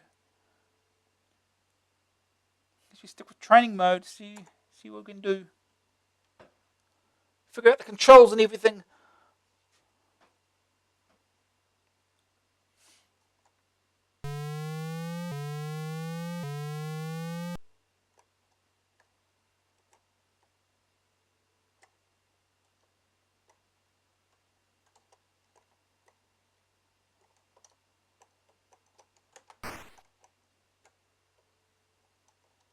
Oh, this is going to be hard to hit things.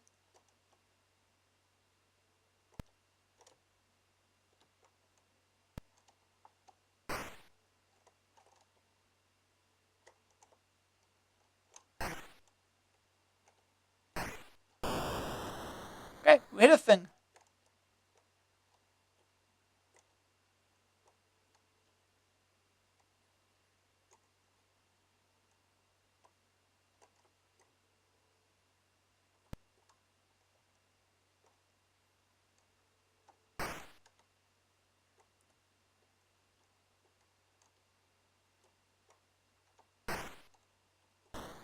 Ow.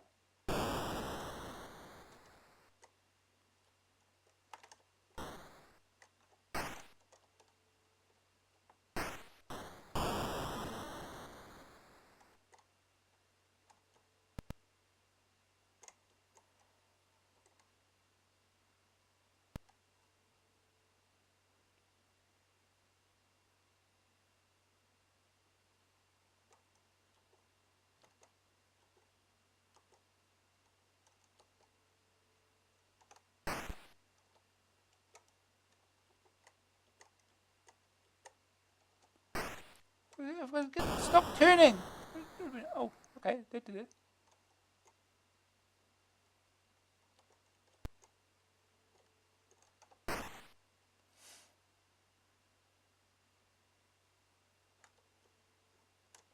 Oops. Okay, so moving forward stops you turning. It's different.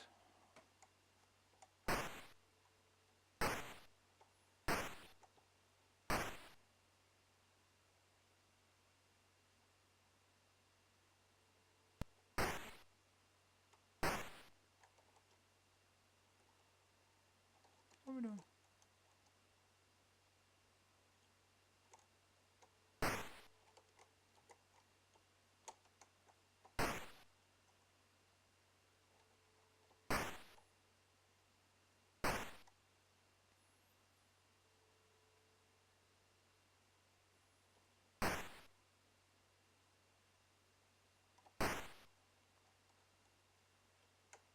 Okay, how do I aim up? The way to aim up.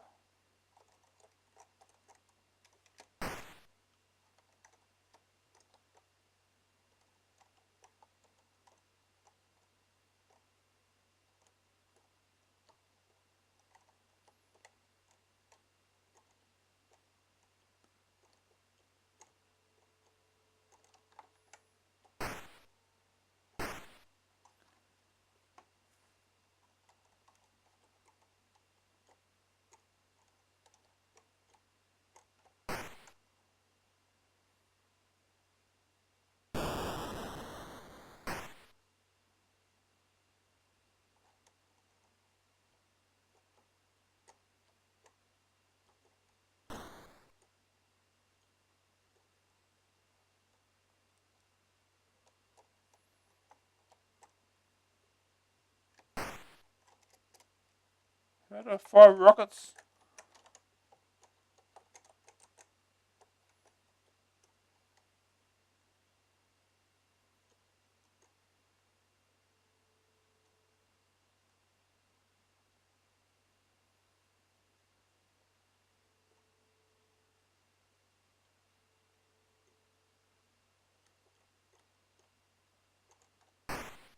Oh.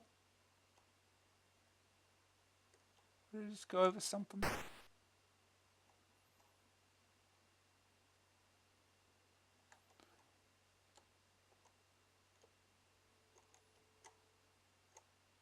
Can go faster than 144. We're down to 72. I guess we don't like grass.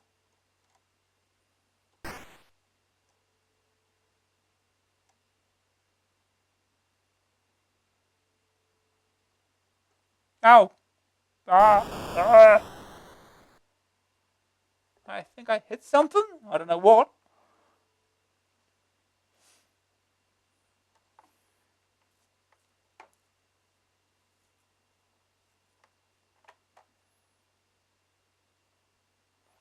Mission evaluation training mode.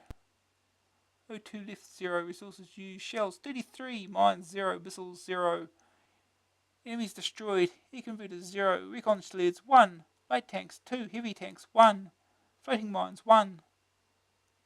At 9:20 the Arcticfox perished when the commander drove into a crevice. Oops. Oops. Technical rating 240.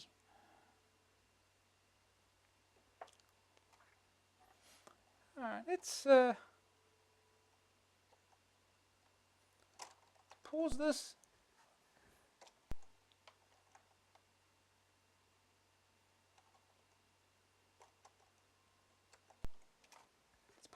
And I'll look up the instructions and get all the inputs. I know how to fire a rocket and so on. What all the controls are.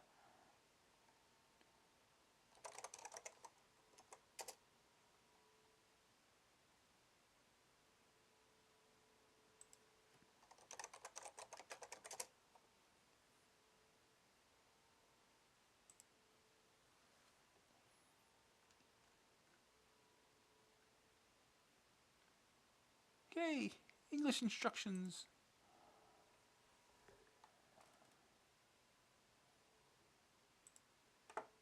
That's not instructions. Where's that?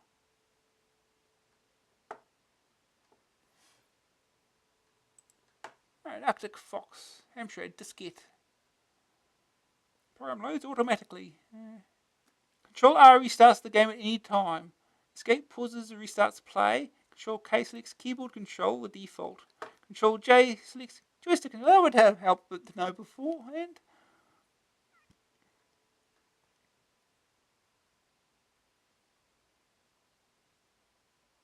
Okay, enemy preview and beginner mode are only on the 6.128 version, apparently. If you're using 464, you're out of luck.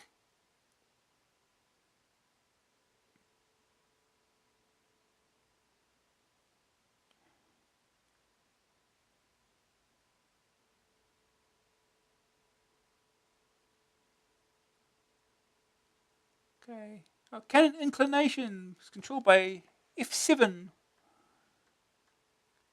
I like to use the function keys. Big screen missiles, small enter key. Dig in is F6, guided missiles F5, relative reverse F4, mine is F9.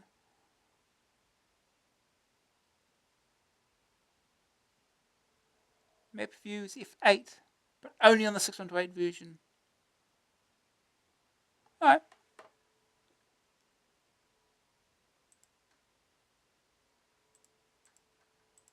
Okay. Try again. Oh, I forgot to use the switch controls. Can you play that in game?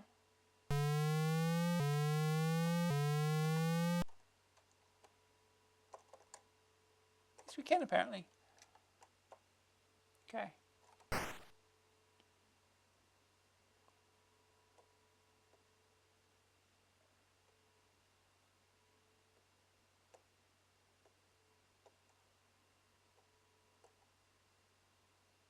Oh. Ow.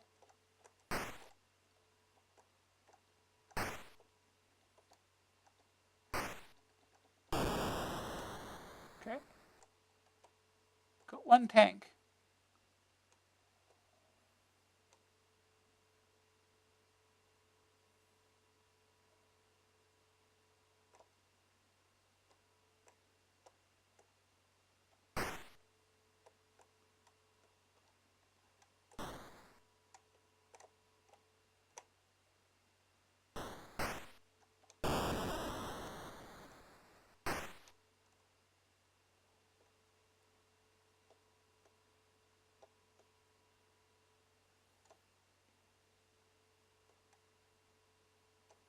Oh, we've got to hold forward to go forward, huh?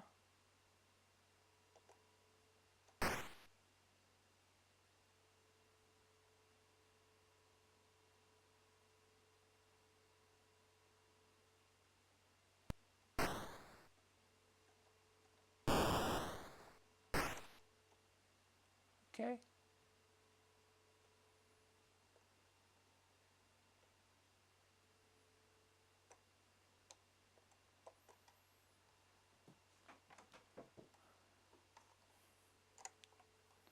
So we push F7. I see. Up moves it down, down moves it up, because of course it does. Got to have realism.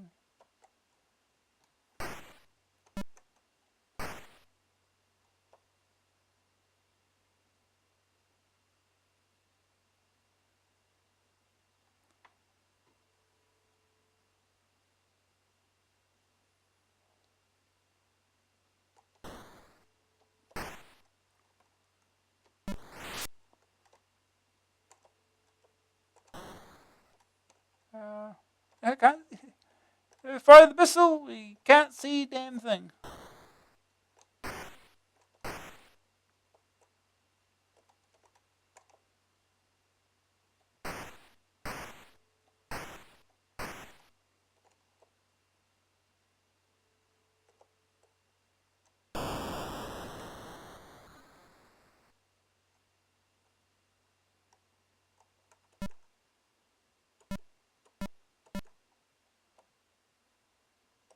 So now what?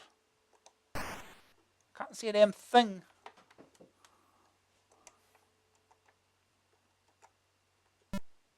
Oh, here we go. Push F6 again.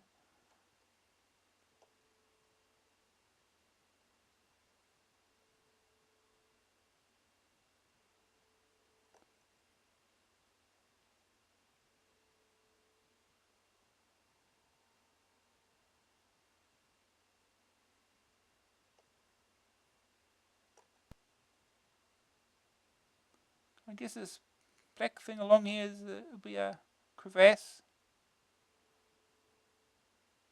Things around here.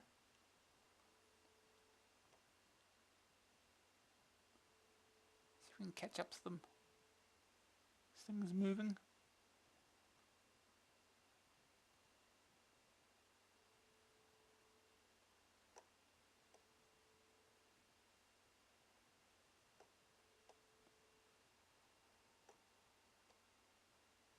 Okay, I think I turned around too much.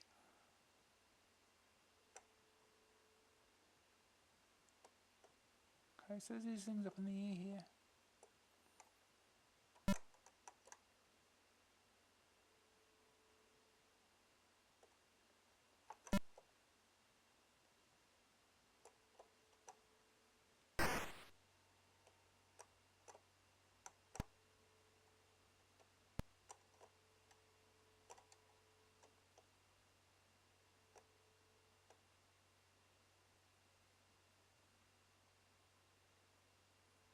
Turn right around again, because sure.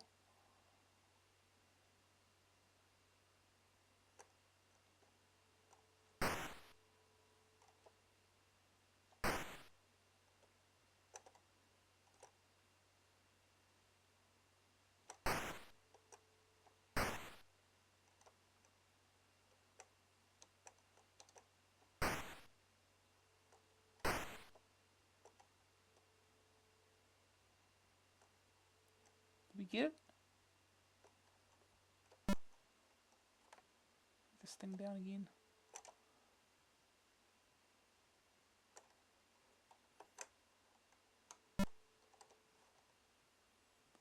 Oh, let's find something to blow up or something.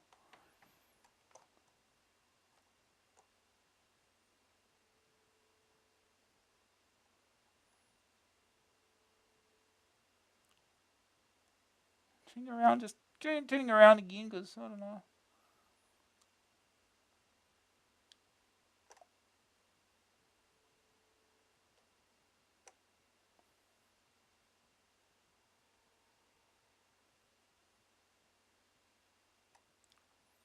There's a thing along here somewhere.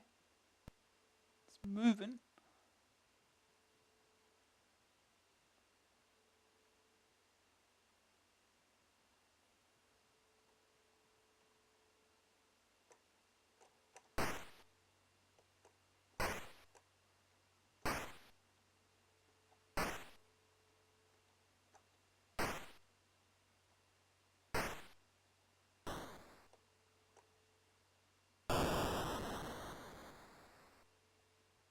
Okay.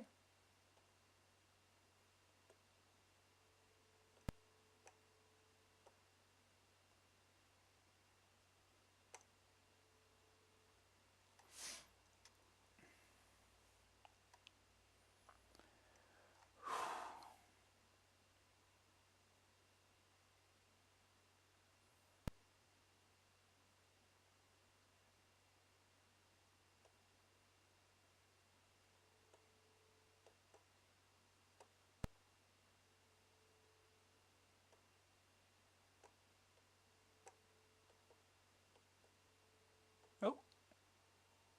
Something happened. What did I do? Oh. The Arcticfox commander has successfully completed the training mission. Oh. Okay. Success? Was it just to survive 20 minutes or something?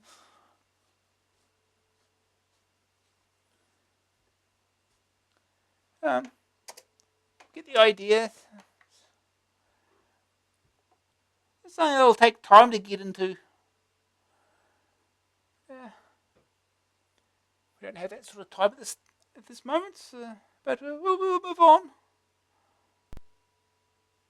Probably one more game for tonight. It's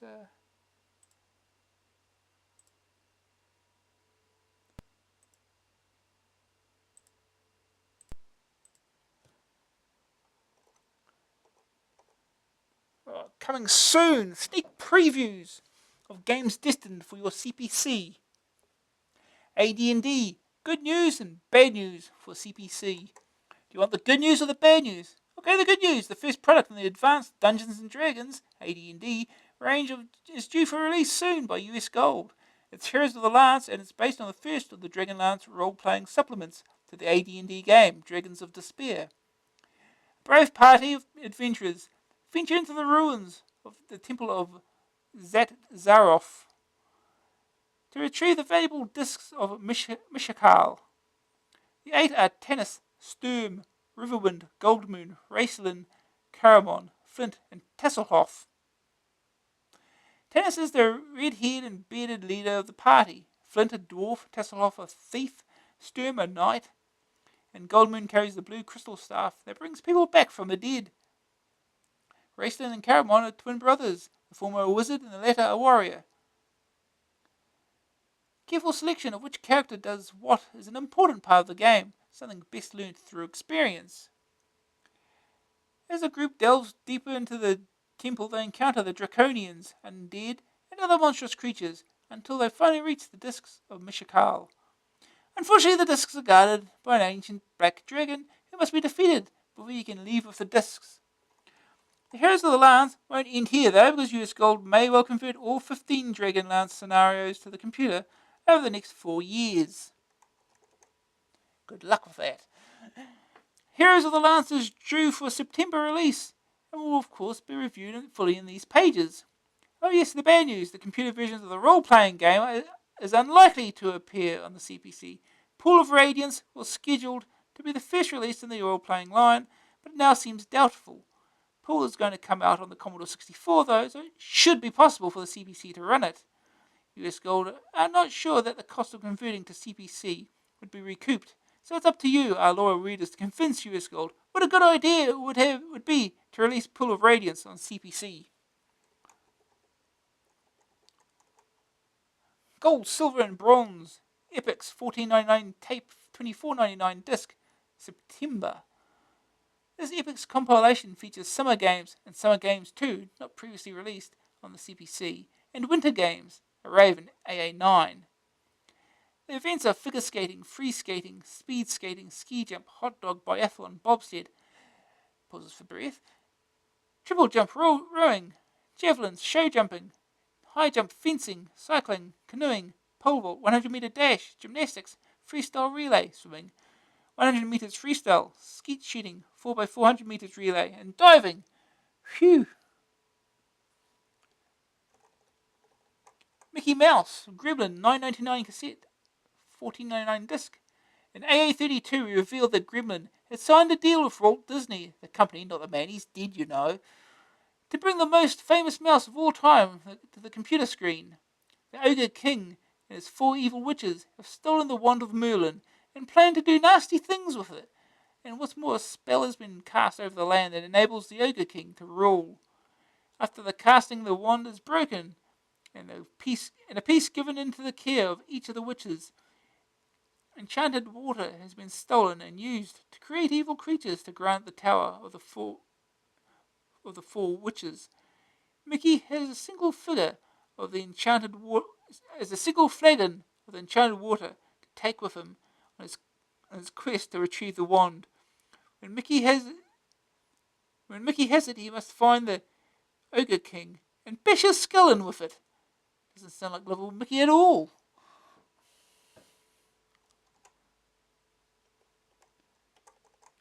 Wizard Wars. Oh, this is we're into reviews now again.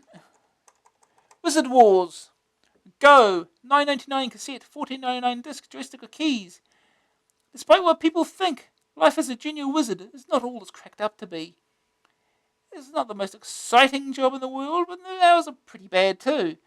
You decide that you've had enough of apprenticeship and want to go for real power and become the greatest wizard in the land.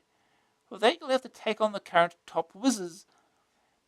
But before you're ready for that, you'll need to get in some serious monster bashing. On the screen, you get a circular view of the area immediately around you with a status panel for you and your opponent, while at the bottom of the screen is a picture of objects you're carrying.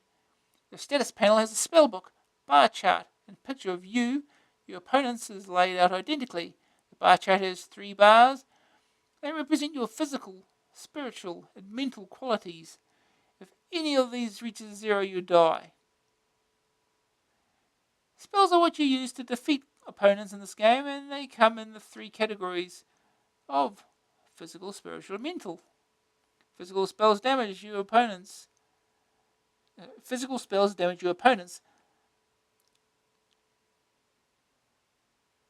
Physical spells damage your opponent's physical or protects yours, and the same applies to mental and spiritual. Mental and spiritual. There are 26 spells to choose from, and their cost and points varies from spell to spell. More expensive spells are more powerful. The game is split into 3 levels that load separately, one after the other. In the first level, you have to find 6 treasures, each stolen from a different town by a monster. The only way that you can retrieve the treasure is by killing the monster that stole it. The first time you enter a town, you'll be given some food, which restores your physical to maximum. And when you return with the correct treasure, the grateful inhabitants give 2 more meals. When the 6th treasure has been recovered, it's time to find the 7th town and set off for the second part of the game. Part 2 is completed when you find a ring, a wand, and dagger. Each of these is guarded by a monster. It must be fought. There are lots of monsters to choose from, and they can be fought in any order. Unfortunately, you have no idea which monster has which object. And since there are 32 monsters and only 3 objects, you'll be very lucky to find them all first time. The monsters that don't have objects have spells instead that you can store in your spell book. If you don't want the spell, then you'll get your energy recharged. You may also be offered a familiar that gives you immunity to a particular spell. At last, you get to take on the 7 sorcerers and go for the title of greatest living whiz. All you need to do to achieve this long felt wand is to defeat each of them in single combat. A wide range of spells should now be at your disposal to eradicate the opposing wizard. Beware though, because every wizard is a familiar which protects just as well as yours will. The graphics of the circular playing area are small and often confusing, but the scrolling is smooth and fast. The pictures of you and your opponent are colourful and rather well done. There are, however, no tunes and no sound effects. You inhabit a silent world, it seems. The advertising implies that you're in for a role-playing game instead, you've got a simple arcade game that has had some spells thrown in to add interest. The result is a confusing arcade game that takes a considerable amount of time to complete. First day target. Complete level 1. Second opinion. Wizard Wars on the CPC was a grave error. The game design is fairly detailed, but the emphasis is too much on destruction. Let's face it, if this is typical wizard behaviour, the playing area would be a desert in months. Green screen? Okay. The verdict. Graphics 58%. The monster pictures are good, but the round playing area isn't. Sonics 0%. Silence isn't golden. Grab factor 64%. Fun learning the weaknesses of your enemies. Stage 2 is a bit too difficult at first. Staying power 55%. 3 levels to the game, and the 7 wizards take some beating. Chop up one monster and you've diced them all. AA rating 57%. Is this what the computer industry really thinks role-playing is all about? They couldn't be more wrong.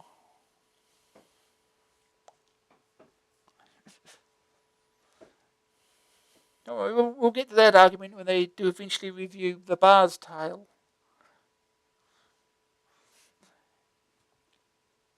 Anyway, let's get started.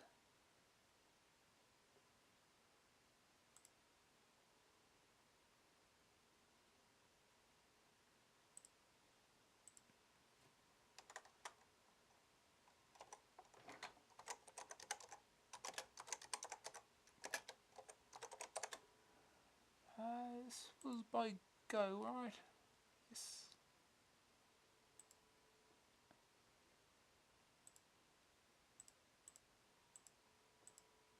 Oh, before I start anything, I should bring up the manual because it's a little difficult to get started on this thing. Remember what to do to start up. Start the game.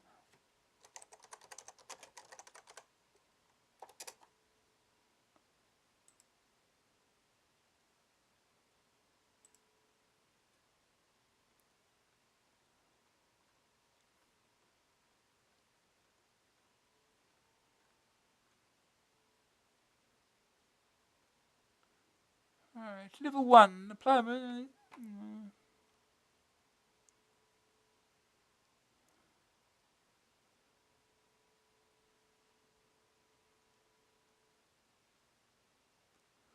Okay.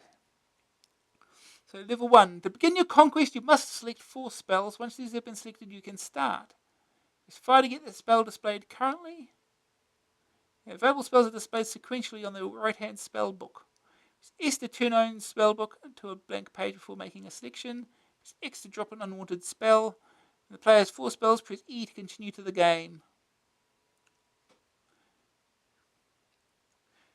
You will find yourself on a rolling landscape. As you explore the landscape, you will find a variety of terrain as well as towns and monsters. Monsters are represented as figures. To fight a monster, place yourself near it. To visit a town, walk through it. Once you have fought and beaten a monster, you will be rewarded with an item. Collect and return 6 items. Chalice, Orb, Sword, Crown, Key, and Ermine to the correct towns. Then go to the 7th town to set sail for level 2. Physical points are deducted at a rate determined by the type of terrain currently occupied by the player. And we've got a list of spells here that we probably want to be able to look at too. Okay.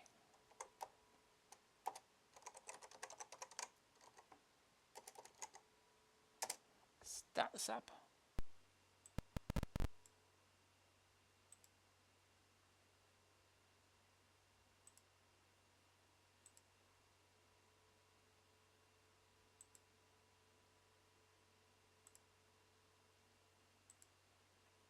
Right.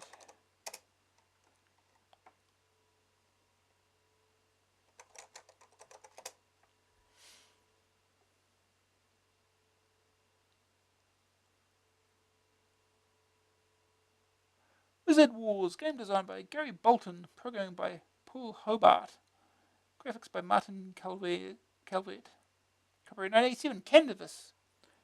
Hooray! It's not a Tactics game. Welcome to Wizard Wars. Press space to start.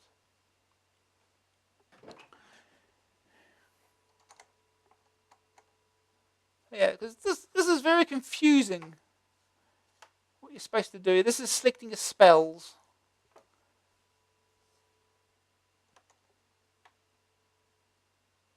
Of course, knowing what spell does what. You're going to have to refer to the manual. It's like copy protection almost.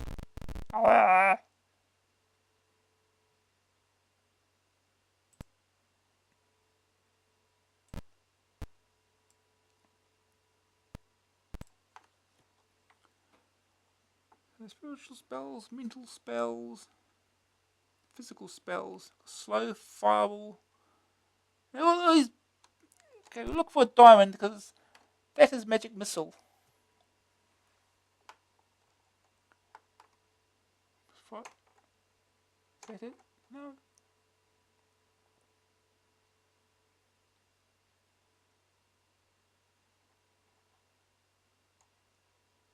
How do we select a spell again?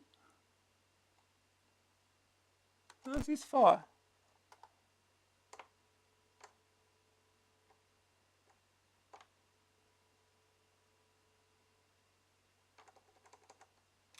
It's not doing anything. Do I have to press space instead? I push fire to start.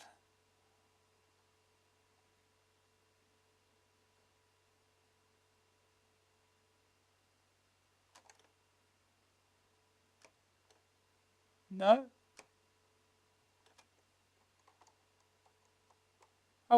Oh, yes.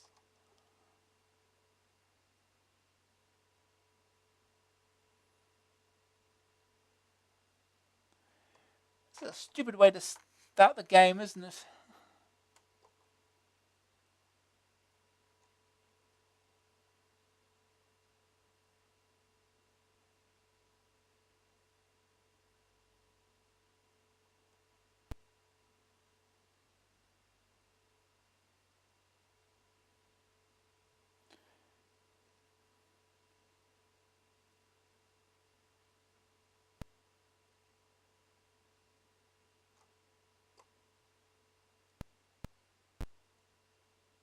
And one more. I know what that does. Will do. Do we have 4? Let's find out. Okay. Yeah, just the wizards around, alright. Okay, how do we select spells now?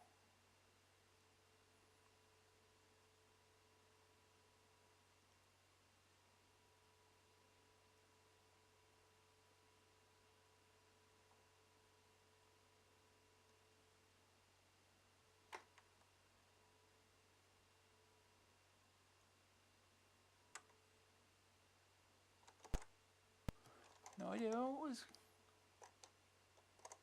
We got some food for some reason. Well, let's walk around and see if we can find something.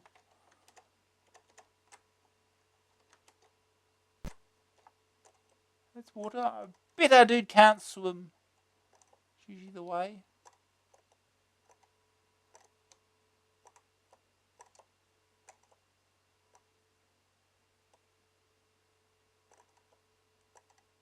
Little tiny trees. If they were a giant. Oh! We found a thing. Okay, let's fight.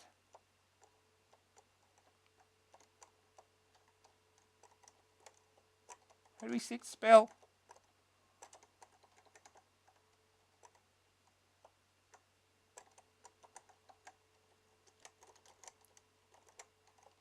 How do we set the spell? That would be nice to know.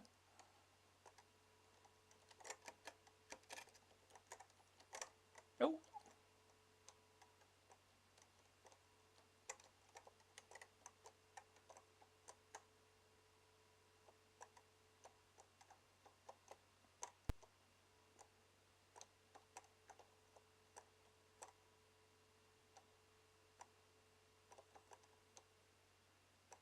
Oh, Wizard Warz has claimed its next victim. Press space to restart. Well, that worked out well. What sort of enemy is that even? Anyway, I have got a what I wanted to do. I've got pictures. What enemy was that?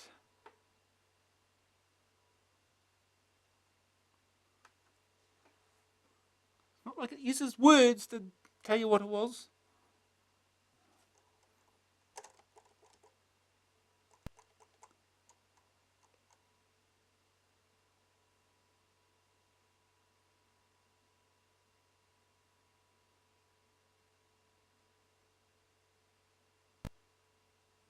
Not sure this helps.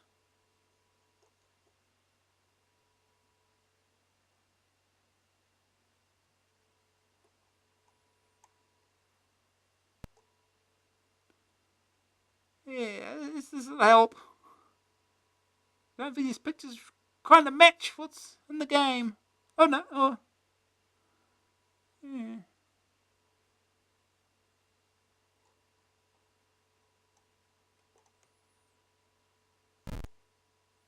Well, whatever.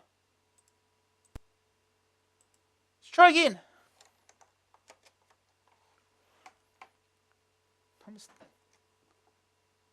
Start selecting spells again.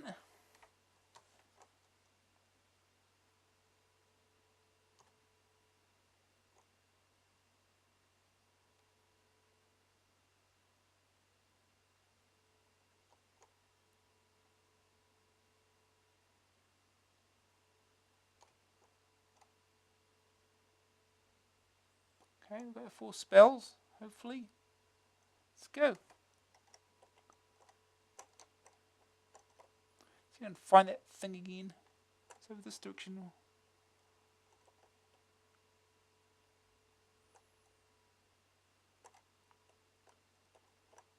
Yes.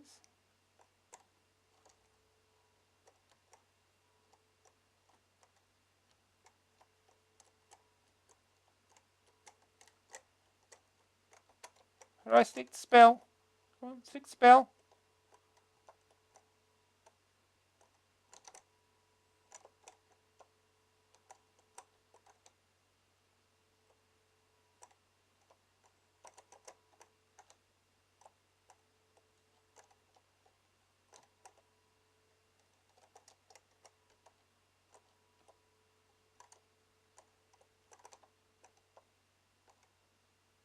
And I'm dead.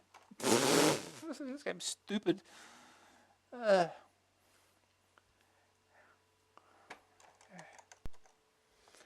Just explain controls in the. Just explain the controls during battle.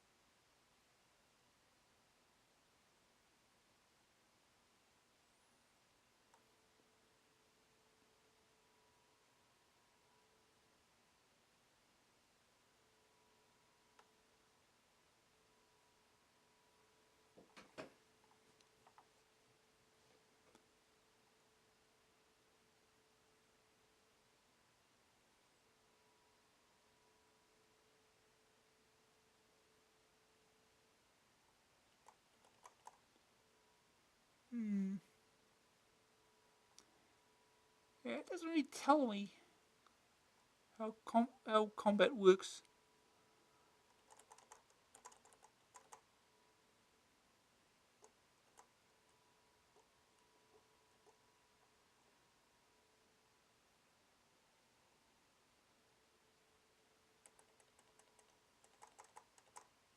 Oh, hang on. Gameplay controls. Keys. Is select page of spellbook. E to eat food. T to transfer mental to spiritual. X to erase current spell. Or accept victory prize displayed. V to reject victory prize when displayed. F to transfer one spiritual to two physical.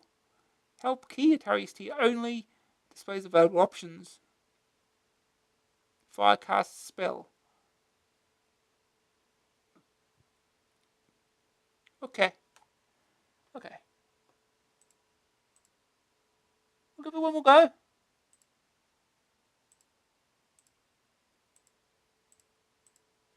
One last go.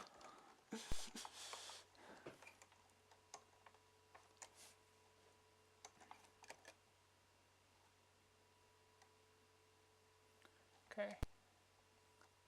Select our spells.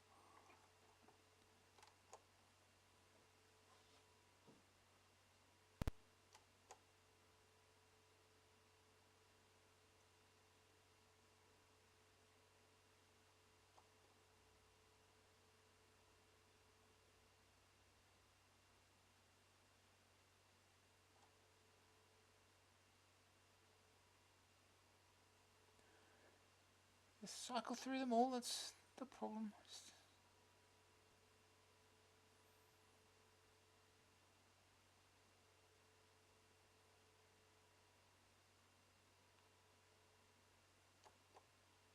do that one. Okay, let's go. Okay. Food. Let's find this thing again. Can we select beforehand? Yes, we can. There we go.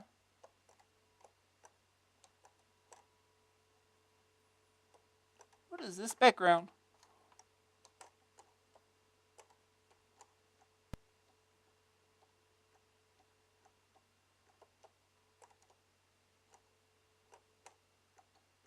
All of a sudden, oh, I got a thing. Well done. The monster is dead. Press fire to continue. Oh, I got a crown. All of a sudden, my stats started dropping. There's a scorpion down there. Let me. It's not this town that wants the crown though. So find another town. Could be another one around here somewhere, right?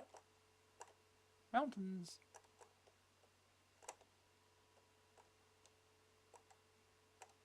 Just little tiny trees. Little tiny. Everything's so tiny. It must be giant or something.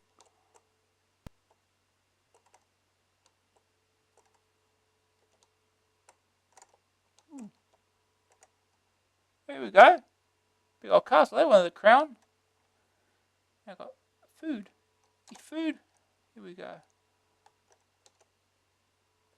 Let's find another monster to beat up on.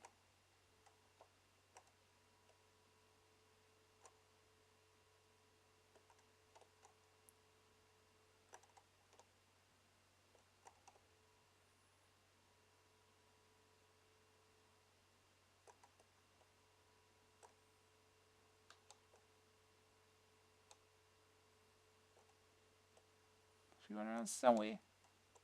Oh. What even is that thing? Okay, let's go. Ooh.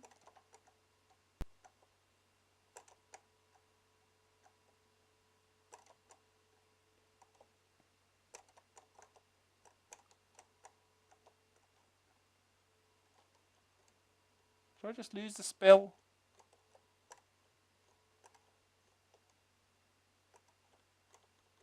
Well, I've got no spells.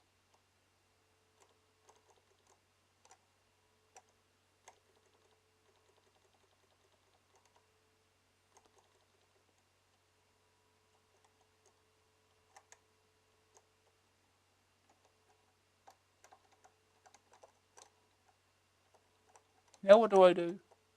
Ah!